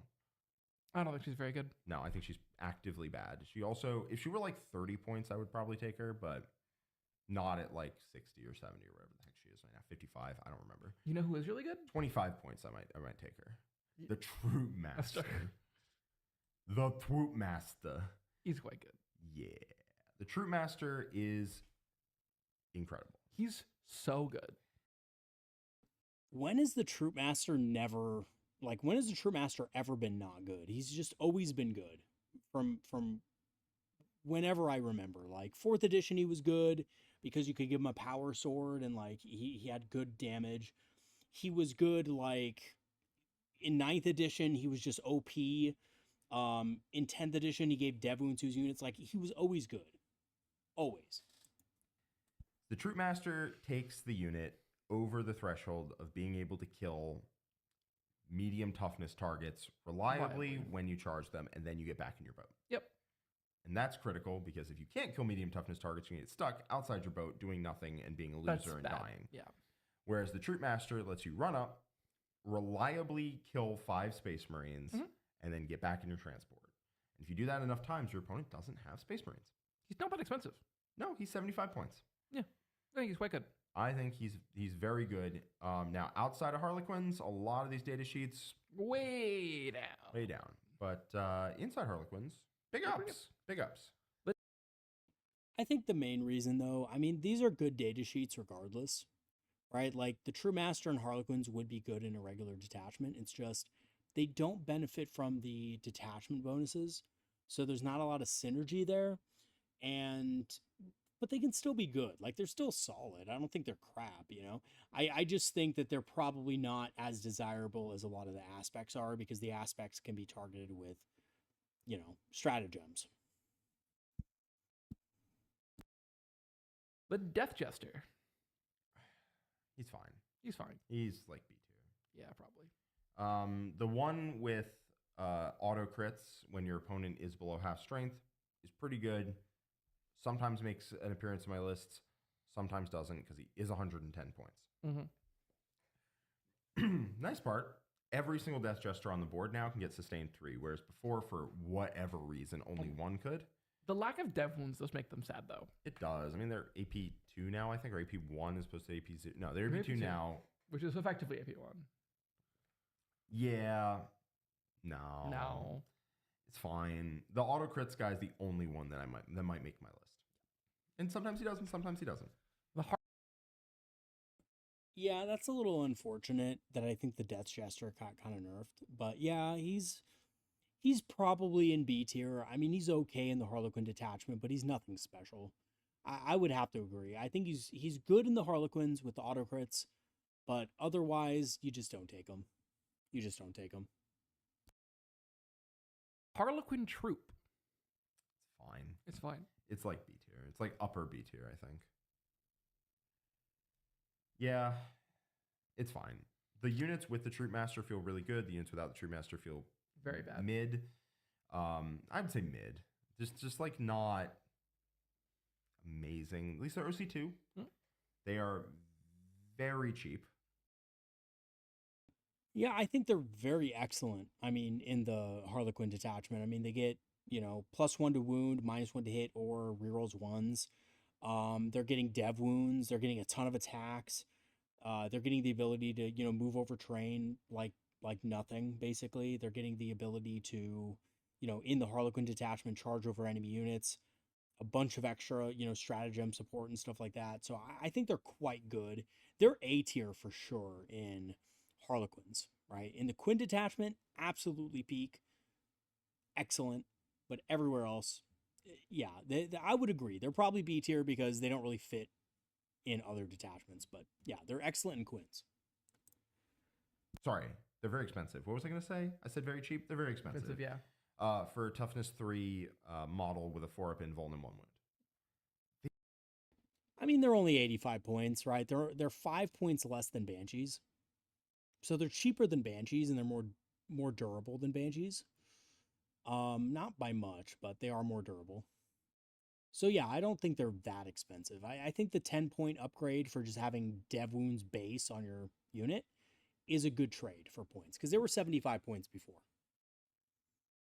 They die so fast. And that's kind of the problem with the whole army, is it dies so fast. You have to find weird ways to try to keep them alive, which is like getting out, killing something, getting back in a transport. Because the army does do damage. It looks like it doesn't, but it does. But it just does not survive a punch. And what will often happen is you run in, you hit your opponent very hard because you activate like 30 times in a turn. And every attack does some amount of damage. Like every shot, you know, it's like, oh, look, I got one fusion pistol through. I got one other fusion pistol through. Oh, I got another fusion pistol through. Okay, some of the anti-infantry guns do some damage. Now I'll fire all the, you know, I'm going to give myself ignores cover against this target with Shroud runners. I'm going to give myself +1 AP. I'm going to fire this thing, and this thing, and this thing, and this thing, and this thing. And oh, look, I killed you. Like, you kill a bunch of stuff. You cripple your opponent's army. And then the crippled remains of your opponent's army cripple your army. Yeah. And you end up in this weird, like, nobody has any units left scenario because you hit them first and hard, and they hit you back not hard, but it's enough for you. So it's like, troops are a little overcosted. They're a little overcosted. They're a little overcosted. They could stand to come down, I'll be honest. The Voidweaver. 18-inch load up. Great. 24-inch range. Not that great. It's still pretty good. Yeah. It's not as good as it used to be with a reroll to hit and a reroll to wound. But it is better than it could be because it has loan up 18, I guess. It's like fine. It's like fine. B tier? Yeah, but like down there. It's like near the Warwalkers. Yeah. You take it in Harlequins because you double and triple up on one profile, which is nice. Talk But about man, it's just not that. It's not that exciting. it's really Genuinely. The Starweaver though is pretty good. It still is a little expensive for how durable it is. Not durable is the answer. Yeah. But it gives you the ability to get back in boats. If this thing did not exist, Harlequins would be a full tier lower than they would be otherwise. Mhm. If that rule wasn't on there, if it was something else, like, oh, you can advance and get out, like, I don't care. But getting back in the boats every turn is like the only way you can keep units alive. And so it's pretty critical to the playstyle. That being said, it's still 80 points for a vehicle that has 6 wounds. Yeah, I agree. Obviously, if this army was not allowed to get back into transports, it would be much worse. Harlequins in 9th edition had something very similar to that, where you could get back in boats a lot of the times. So, I mean, the army's kind of always had that ability, so it's definitely something that's very good and that you need. Because it is fragile, but that's Eldar, right? That's a lot of the other detachments you see as well. Like like you either need something to allow you to get back into a transport to protect yourself, or you need a move ability, or you need something like that to protect yourself, because Eldar are so just inherently squishy, right? They're just not going to survive a lot of the times out in the open, and that's the army. So of course, Quins are kind of the epitome of that. They're kind of more fragile even than regular Eldar stuff, because they're, a melee-oriented army that has very light transports. So, yeah, of course, but you just have to play to that, maximizing activations game plan to be able to really just make that detachment work. I'm really excited to see more of that detachment, honestly, and, you don't have to go pure Quins. You can sneak some Fire Dragons in there if you want. You don't need a lot of support with Fire Dragons against vehicles, so, food for thought. And toughness 6. Yep. And a 4 save. And no -1 to hit. The only thing that's -1 to hit is the Voidweaver. Voidweaver comes with stealth, which is nice. Don't get me wrong, it's nice. B tier. Where in B tier? Mid B tier? Like there? Yeah. We need to update. Again. Eldar have too many units. Reset the clock. Yeah. Next up is Skyweavers, and this is the last unit for Harlequins. I was very pleasantly surprised with Skyweavers when I played them. Okay. The changes to their datasheet for no increased cost legitimately felt pretty nice. They are a unit that's very easy to shoot at without killing, which means that they can then move afterwards and keep themselves alive. And their increased melee damage is very appreciated. They went from 5/1/2/4 attacks apiece to 6/2/2/4 attacks apiece. And they are now just -1 to hit. They weren't before. They had some other rule, I forget, but they are now -1 to hit. Crappy Flyer Immortals. Yeah, nobody cared. But now -1 to hit legitimately means they are annoying to deal with. Which means they're one of the better units in that book. In Harlequins, at least. B tier? B tier. Around the Starweaver. Maybe around the troops, honestly. They're pretty solid. I was very pleasantly surprised by how well they did. They're inconsistent in both shooting and combat, but they're actually kind of durable, which is nice. And they will do both shooting and combat, so they're inconsistent in both. Hopefully one of them punches up. Yeah, I think having 3 wounds, being -1 to hit, having a 4+ invul save is a really good defensive profile. And they're cheaper, right? They're 95 points. They were 105 points in the index. Yeah, they don't get the reroll to hit and wound, but they have a more, varied profile with the better melee weapon. And I just think they're overall better. They're going to just do chip damage. That's just how it's going to be. You may spike a couple times, and get 4 hits and then 4 wounds. That might happen, but on average, you're just going to get maybe 6 wounds on a vehicle, which isn't bad, right? You have a couple units of these guys firing at something, they're going to bring it down on average dice. And then once that opens up, you can hit them, with the Voidreavers. Voidweavers, the prismatic cannons aren't bad either for, kind of taking out lighter vehicles and stuff like that. So, yeah, I mean, Harlequins, I think their problem is big monsters, right? Tough monsters are going to be the problem with Quins. And the way you deal with that, I think, is you just sneak some fire dragons in there.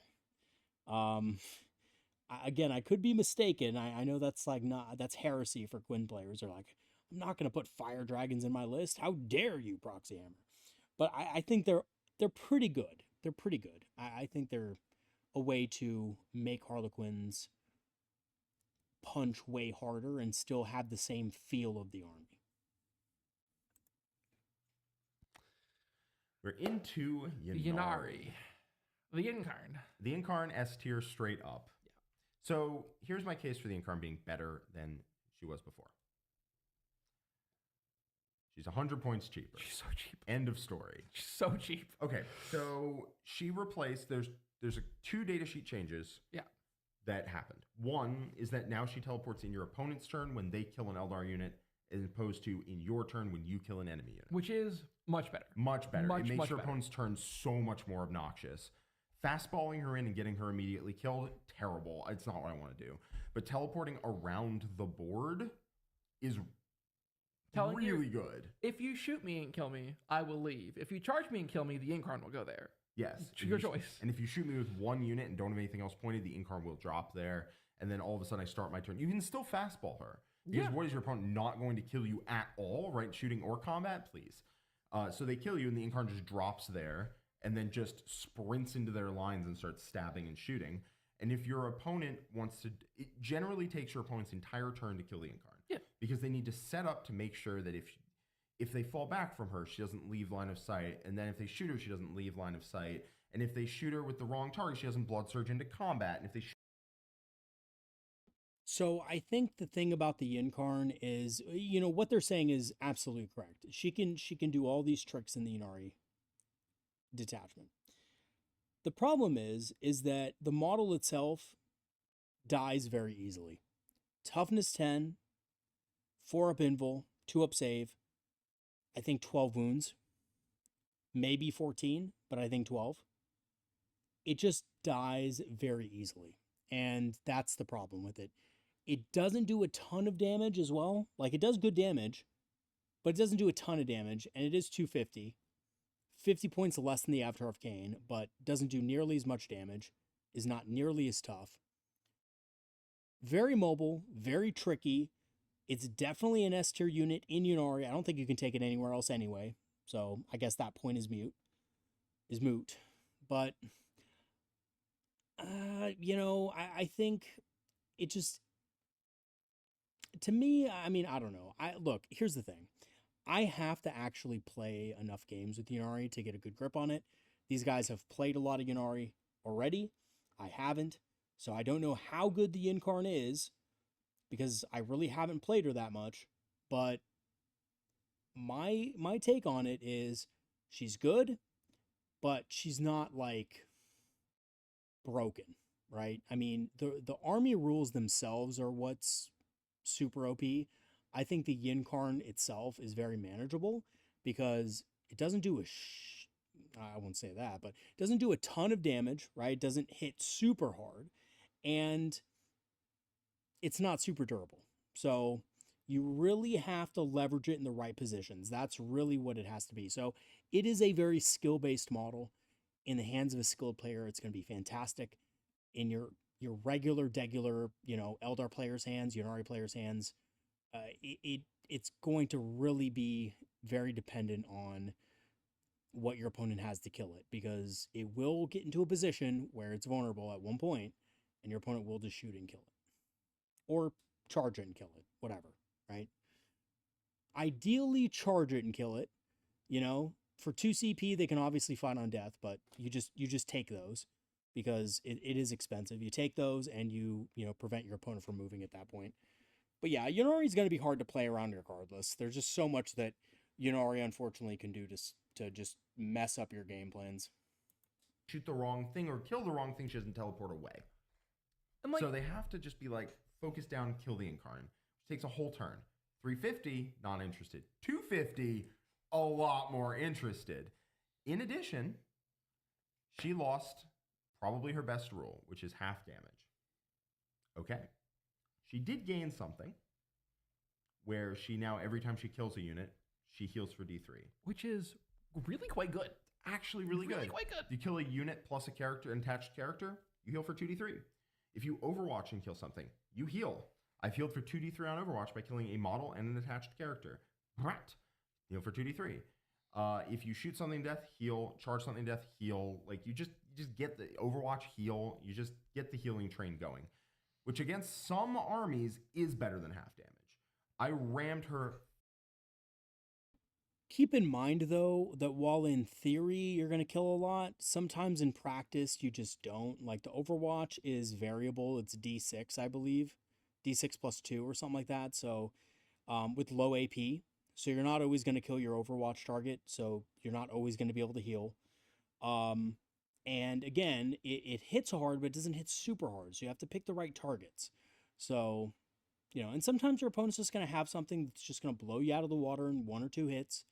And you're not going to be able to do anything about it. You don't have half damage anymore. You don't have that protection. And you're just going to lose the Incarn. No healing, no tricks, just dead. Face first into a bunch of Reductus Saboteur Mines. Took like 5 mortal wounds, immediately healed it back, healing the Saboteur, killing another unit. Teleported away, rammed her face first into more Saboteur Mines. Took another 4, immediately healed it back. If that was the... See, I don't really understand that, though, because you're taking 4 mortals, but then you're rolling good enough to heal them all back. I think that is probably just lucky. Right? Like, are you really healing back that much in an average game? Probably not, right? And I mean, if we look at the rule itself, right, you're going to try to keep her below starting strength so she can get fights first, and you can unlock all the stratagem support and stuff for her. But, you know, if we actually look at the ability itself, it's just D3 lost wounds. Like, that's it. So it's not even getting the 4 wounds back. Like, at most, you're getting the 3 wounds back, and then that's if you roll good, right? So I don't know. It just doesn't seem... It's not a durable model. Let's just put it that way. I think Jack got a little lucky with his rolls there after he destroyed those units. If that was the old Incarn, 350 and she'd be dead. But here, all of his Saboteurs are gone. They didn't do anything relevant, and I immediately healed it all back. In addition, if you're in Ynnari, her heal... I mean, if you're in Ynnari, you're taking her. If you're not in Ynnari, you can't. Her heal is up to D3. So that means when you roll the D3, you heal up to that many wounds. So you can choose to heal the full amount, or you can choose to heal any amount less than that. So it's the reason why there's that trick of like, I'm going to heal, revive D3, I'm going to revive up to D3 models. Roll it. I'm only going to revive the 1 because I want to be able to continue doing this next turn, right? With the Incarn, you can hover her at 11 wounds and just not heal above that. Because you heal up to 3, okay, I'm going to heal 0. Cool. I'm going to heal up to 2, I'm going to heal the 1, go up to 11. Which means she has fight first in Ynnari. And that's really good. It's very good. So to summarize, her data sheet is worse than it was before, but only by a little bit. And she dropped 100 points. Yeah. And her data sheet changed in a way that makes your opponent's turn even more miserable than otherwise. And Ynnari is all about making your opponent's turn a living nightmare. She is monstrously good. Yes. Yeah. And if you throw her away to buy in turn, to kill a vehicle and block some space and force your opponent back, so much the better. I don't care. I only spent 250 on it. I sack her to get a lethal intent move often. I sacked her in the RTT that we went to. I literally sacked her just to block the space on table 1 where there's 2 ruins that come together with a space in between. I literally just parked her in that space on my opponent's side just to say you can't leave your deployment zone. Yeah, she's really good. She's really good. And then she died. Okay, so that's actually quite hilarious. I've done that myself, not with the Incarn, but with a Viper. It's super funny. Like that terrain layout number 1, with that little space in between that people can move models through, like being able to block that on like turn 1 is just so troll. So that's really funny. I think that's hilarious. I would use the Incarn for that for sure. I don't know if I'd just sacrifice the Incarn for a lethal intent move. Like, it would have to be a pretty impactful lethal intent setup for that.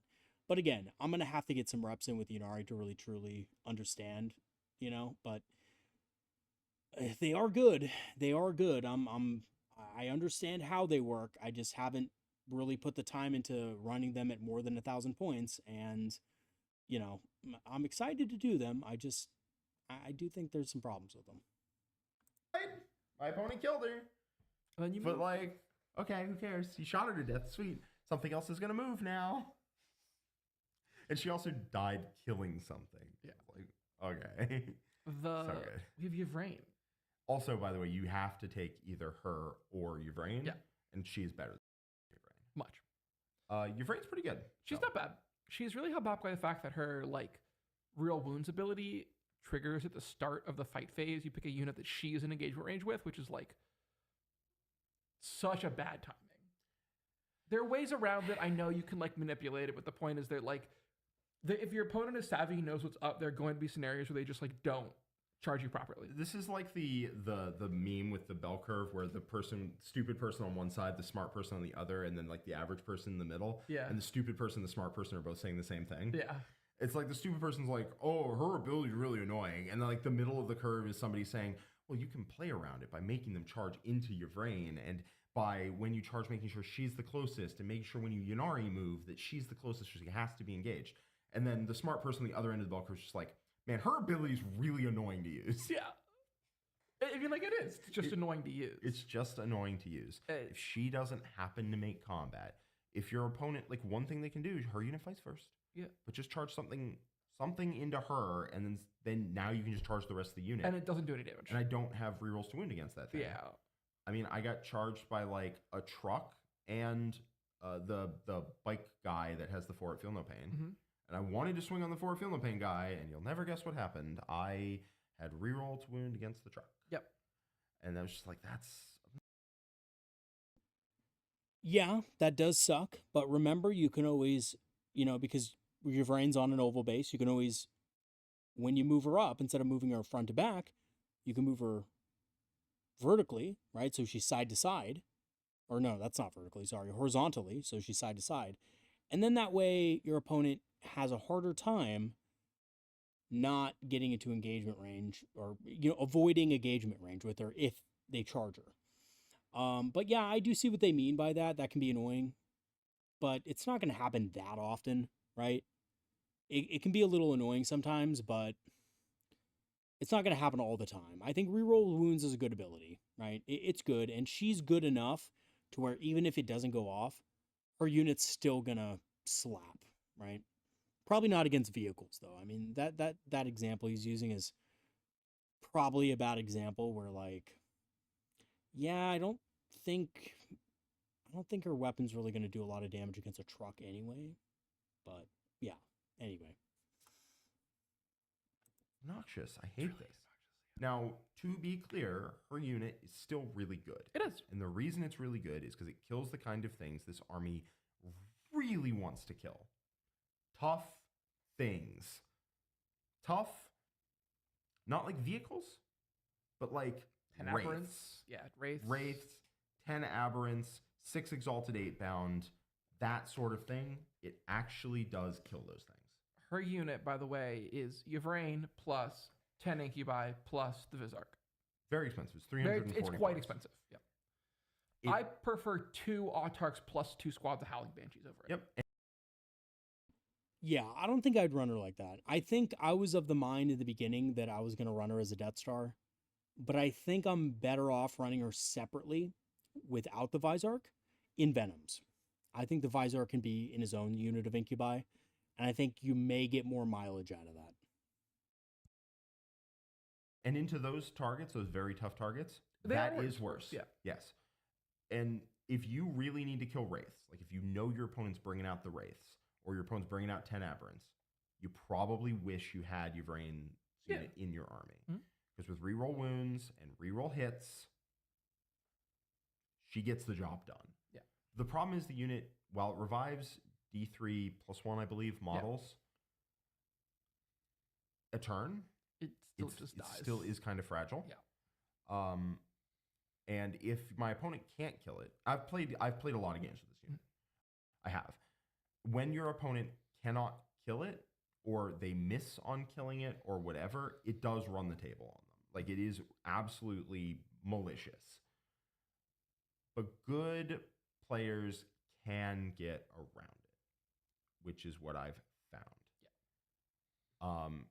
Oftentimes, people will charge it and fight on death to kill it. Mm-hmm. And then I'm like, oh, hello. Okay, guess I'm, yep. Or they just base Yvrain. Or they just base up They're Yvrain. just not a profile that Incubi are good at killing. Like, yeah, I mean, you're good at killing like most things. Like rerolls to wound means you kill most vehicles when you swing. But what I found is it's very good when my opponent can't kill it. Like very, very good. Or when my opponent doesn't kill it, right? They're not in a position to do so. They can, but they're not in a position to do so. When my opponent does kill it, I find myself running out of stuff very quickly, and it's kind of a problem. It's enough of a problem I've cut it. Now, that's not to say... Yeah, and I totally agree with that take. It was the first thing I thought of when I thought of Ynnari. I was like, oh, run a big unit of Incubi with Yvrain and a Visarch, and that's kind of like the Harlequin Death Star, Quinn Star, right? And then the more I played it, or the more I thought about it, because I didn't use it actually in my 1,000-point game. The more I thought about it, I was like, well, that's a big liability, you know? And I do have opponents, Blood Angels, you know, who can fight on death. And they will charge into you, whether you fight first or not, and you just don't have the durability to trade up. And they have Feel No Pain 6-up. Whatever you do kill, they're going to swing back with Power Fists, and they're going to wipe you off. And that's basically what's going to happen. So, yeah, I do agree that unit is a little bit too much of a liability for certain matchups. Say that I won't miss it if I pair into, 10 Aberrants or 6 Wraiths. Like, I don't think my list particularly can play into 6 Wraiths, to be honest with you, or 12 probably. Yeah. But, like, okay. Make it work. I'll make it work. Yep. She's good. She's wicked. She's good. She's A tier, I'd probably say. Yeah. Everybody who's putting her in like 5 Kabbalites needs to take a real hard look at what they're doing with their lives. But lastly, we have the Visarch. He is in B tier. Yeah, he's not that great. He gives the unit fight for. So I don't know if anybody's putting her in 5 Kabbalites. Who's doing that? Right? I don't think anybody is. I mean, I guess somebody must be. Some people might be talking about it on their Discord or something like that. But yeah, I mean, she's a combat unit. She should be in combat with things, right? I think that's really where she wants to be anyway. So yeah. First, which is a crucial part of the combo, but is just less good than the other parts of the combo. I want to put him next to Fuegan and Baharroth. Yeah, he probably belongs there. So I would actually argue that he is having something that can just give the unit fights first without having to be damaged is just good. I think you want this in your army. Maybe not 100% necessary, but definitely very good. I think he's an A tier too. And he's a beast in melee. He's only 5 more points than the Archon, I believe. I think the Archon's 85. Correct me if I'm wrong in the comments. Maybe he's less. Maybe it's like 75, but he's only slightly more than the Archon. He does a lot more damage, gives the units fights first. And yeah, I think he's good in a 5-pack of Incubi for that exact reason. He's fierce. He's good. Okay. A note on the Ynnari Kabbalite Venom package. I don't like it. I don't think it's very good. I think it's wildly overpaying for what you get out of the unit. I've had people tell me that it is cheap, and it is not cheap because you have to spend like 185 points on it. I don't like it. Quite not great.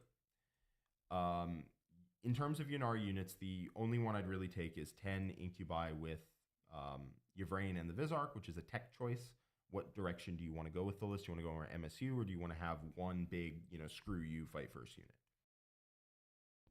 So I'd like to weigh in on it. I think what he's talking about is 10 Kabbalites with Venom, right? Which is 180. I don't think this is bad because you get units that can stick to your objectives without having to pay CP for it. The detachment is CP hungry. yes, the sticky objective thing, I think it's the soul token or whatever it is, or not soul token, but it's the ability when you kill a unit, you get to sticky that objective, or when your opponent kills one of your units on an objective, you get to sticky it. The good thing about the Kobollites is you put 5 Kobollites on an objective, and then you could just say, hey, if you try to ignore me, I will sticky the objective. If you kill me, I'm going to token it, right? I'm going to spend the CP anyway, get it sticky, and then I'm going to move something else onto an objective anyway. So it's like it presents a damned if you do, damned if you don't for the price of half of a Kobolite unit. So essentially 55 points, which I don't think is bad. I think maybe Rangers are a little better at that personally, but I still think the Kopolites can be good. And the Venom boat gets a Venom. You get 3, what are they called? Splinter cannons. You get a blaster, a shredder, a dark lance, blast pistol, right? You get a nice little gunboat with a lot of guns in it that you can give the lethal hits and ignores cover stratagem to. So you pop that, and then that can do some good damage. And I can see why people like it. Let me put it that way. I can see why people like it. And it's sticky objectives. You stick your home objective, you sticky objectives that you move around to. It's not terrible. If your opponent kills it, it's a lethal intent, target. So you could just move forward with it. Once the boat is popped, it's still going to be, shooting, guys that can shoot. So it's not going to be totally useless. I get it. I get why people like it. I don't know if I'd use it because I think Storm Guardians exist. Arguably, I just think Storm Guardians are just better for this type of build. Because they don't need a transport. They're cheap. So you could just kind of run them up the field, lethal intent, move on to an objective, then sticky it. I think they're a little bit better. But yeah, I don't think it's bad. Let me put it that way. I understand why people like it. I just wouldn't put Yvraine with it because it's Yvraine. She needs to be in combat. She needs to be engaging enemy units. Up to you. The other one I would take would be an Archon with Borrowed Vigor in a unit of 5 Incubi in a transport. They're quite good. They're quite solid. It's a little on the expensive end for an Eldar unit, but it's quite solid. Here's our final tier list. Get your screenshots now, everybody. Get your screenshots now so that you can copy exactly what this is and verbatim just say, yes, this is what's good and this is what isn't good. Interesting video. I will say this. I agreed with a lot of their points. I think everything that's up in S tier, I totally understand why it's there. They did move a few units around, which, bumped some stuff down. But I think the only things I don't really agree with here that are big, kind of like, yeah, that probably should be a lot higher is, 1, the Falcon, I think should be an A tier. It's good. It's a good gunboat. I think they undervalued the Falcon a little bit. Eldrad, which weirdly enough, they said was awesome, was good in every detachment, but then they put it in B. So that's S for me, because if something is good in every detachment, then it's giving you extra command points and Doom and all that good stuff, then it's obviously an A or S tier unit. I could understand if they put it in A, but because he doesn't do much melee damage, right? So I guess he's not the whole package, but he doesn't need to be. He's a support model. So he's S tier for me. You guys know that. I don't think Shining Spears. I think Shining Spears is a big miss by them. I think it's a B tier unit. I think the way they used the Shining Spears was a D tier way to use them, because I don't think they're good as a squad of 6. I think they're more like, they're a finisher unit, they're a scalpel unit. They want to take out specific things. You don't want to run them as a unit of a big unit because you can't hide them. They were right on that. It's very fragile, and if you can't hide something and something is very fragile, it's not going to perform well. And if it's expensive, it's not going to trade well. So running 6 of them is just not going to happen. You're not going to find value out of that. I know a couple people, at least in my Discord, were like, they had a squad of 6 in their army. Sure, it could do well sometimes, but I think there's going to be a lot more games where it just epically flops and then you're out 240 points. So I agreed with them on that. I just didn't agree that it's a bad unit. I think they're just maybe using it a little wrong. I think if you use it as squad of 3, throw them in reserve, you have the option of rapid ingressing at that point, and I think they're good. They're good like that because they can move through terrain. You can use a battle focus token on them. They can go +2, or you can just save that battle focus token, make them immune to Overwatch, or, you know, consolidate 6, right? So they have a lot of options as far as what they can attack. And I think they're very good like that. And I think that's how you have to take them. But yeah, I mean, they hit on 3s and they wound on 2s against Marines, but they wound on 3s against like monsters and vehicles, which is fine. They should, right? I mean, they shouldn't be wounding vehicles on 2s. But if you rapid ingress, you can shoot the, you know, lances first at the monster vehicle, you know, do a little bit of damage, then charge in, finish it off. It's going to have to be a lighter monster vehicle without like an invul save, like a Dreadnought. Weirdly enough, a Wraithlord. We're just talking about how good Wraithlords are in the mirror, right? People are going to be taking Wraithlords. Well, Shining Spears are great at taking out Wraithlords. So that's the case with that. And what else? You know, I think Viper is a little better. I think Viper is probably like more of like a B tier unit. I personally would rank it higher just because I know how good it is with the sabotage mission at scoring that secondary objective. But sometimes people just say, I'm not even going to try to score sabotage with Eldar. I'm just going to re-roll that, which is totally reasonable. So that makes sense. Yeah, but for the most part, I agree with most of this stuff. I don't think that they're that far off. And of course, right? I mean, contrary to popular belief, like I said in the beginning of the video, these two guys, Quinn and Jack, they play a lot of games. Someone in the last video said that these guys play 20 games a week. I doubt it. I doubt these guys play 20 games a week. That would be more than 2 games a day. That would be like 2 games a day plus like an additional game. You know, an additional game like every other day. No, it would be an additional game like 6 out of 7 days, which is silly. I don't think they play that many games. They certainly do play a lot though, and I can tell that the dialogue that they have, you know, besides the Shining Spears, the dialogue that they've had over certain units has changed. The last video, they were saying Eldrad sucked, right? They were saying Eldrad wasn't good. He sucks. This video, they said Eldrad's good. He's good in almost every detachment.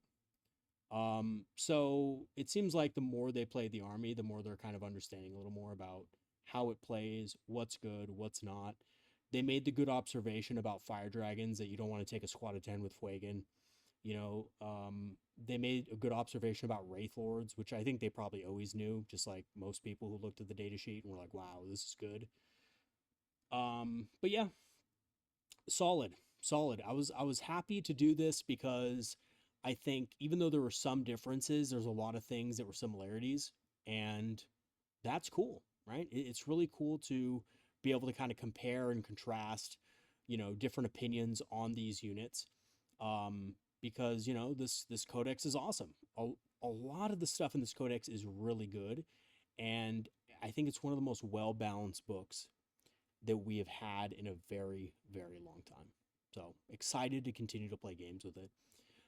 Thank you so much for everyone watching. Let me know what you guys think in the comment section, of course. I'd love to know your thoughts about it. Obviously, you know, let me know what you guys think about their placings, you know, what you guys think about my ideas, whatever you guys want to say. The only thing I will say, though, is, you know, again, this is very opinion-based. Like, these rankings, I'm sure if Vic did a tier list on Eldar units, he would rank them differently.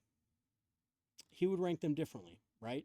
So everybody is going to rank these things slightly differently. I'm going to rank them slightly differently. Jack is going to rank them slightly differently. I mean, even Quentin, between Jack and Quentin, they were disagreeing on some stuff. Brent from Craftworld Eldar is going to rank things differently if he did a tier list, which would be interesting to see if he did one. Everybody's going to kind of do it a little different, right? No one's going to have exactly the same thing. So a lot of it is opinion, right?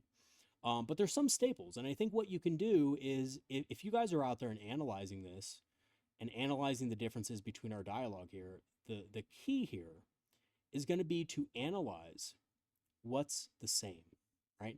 What we agree on, because what everybody agrees on, those are probably going to be the core units that are going to be the driving force of competitive lists. And what we disagree on, that's where you can kind of experiment for yourself, right? So like we disagree on Shining Spears. Try them out for yourself.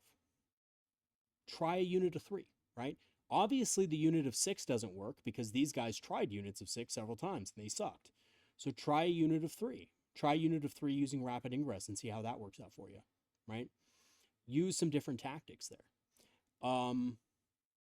Yeah, so anyway,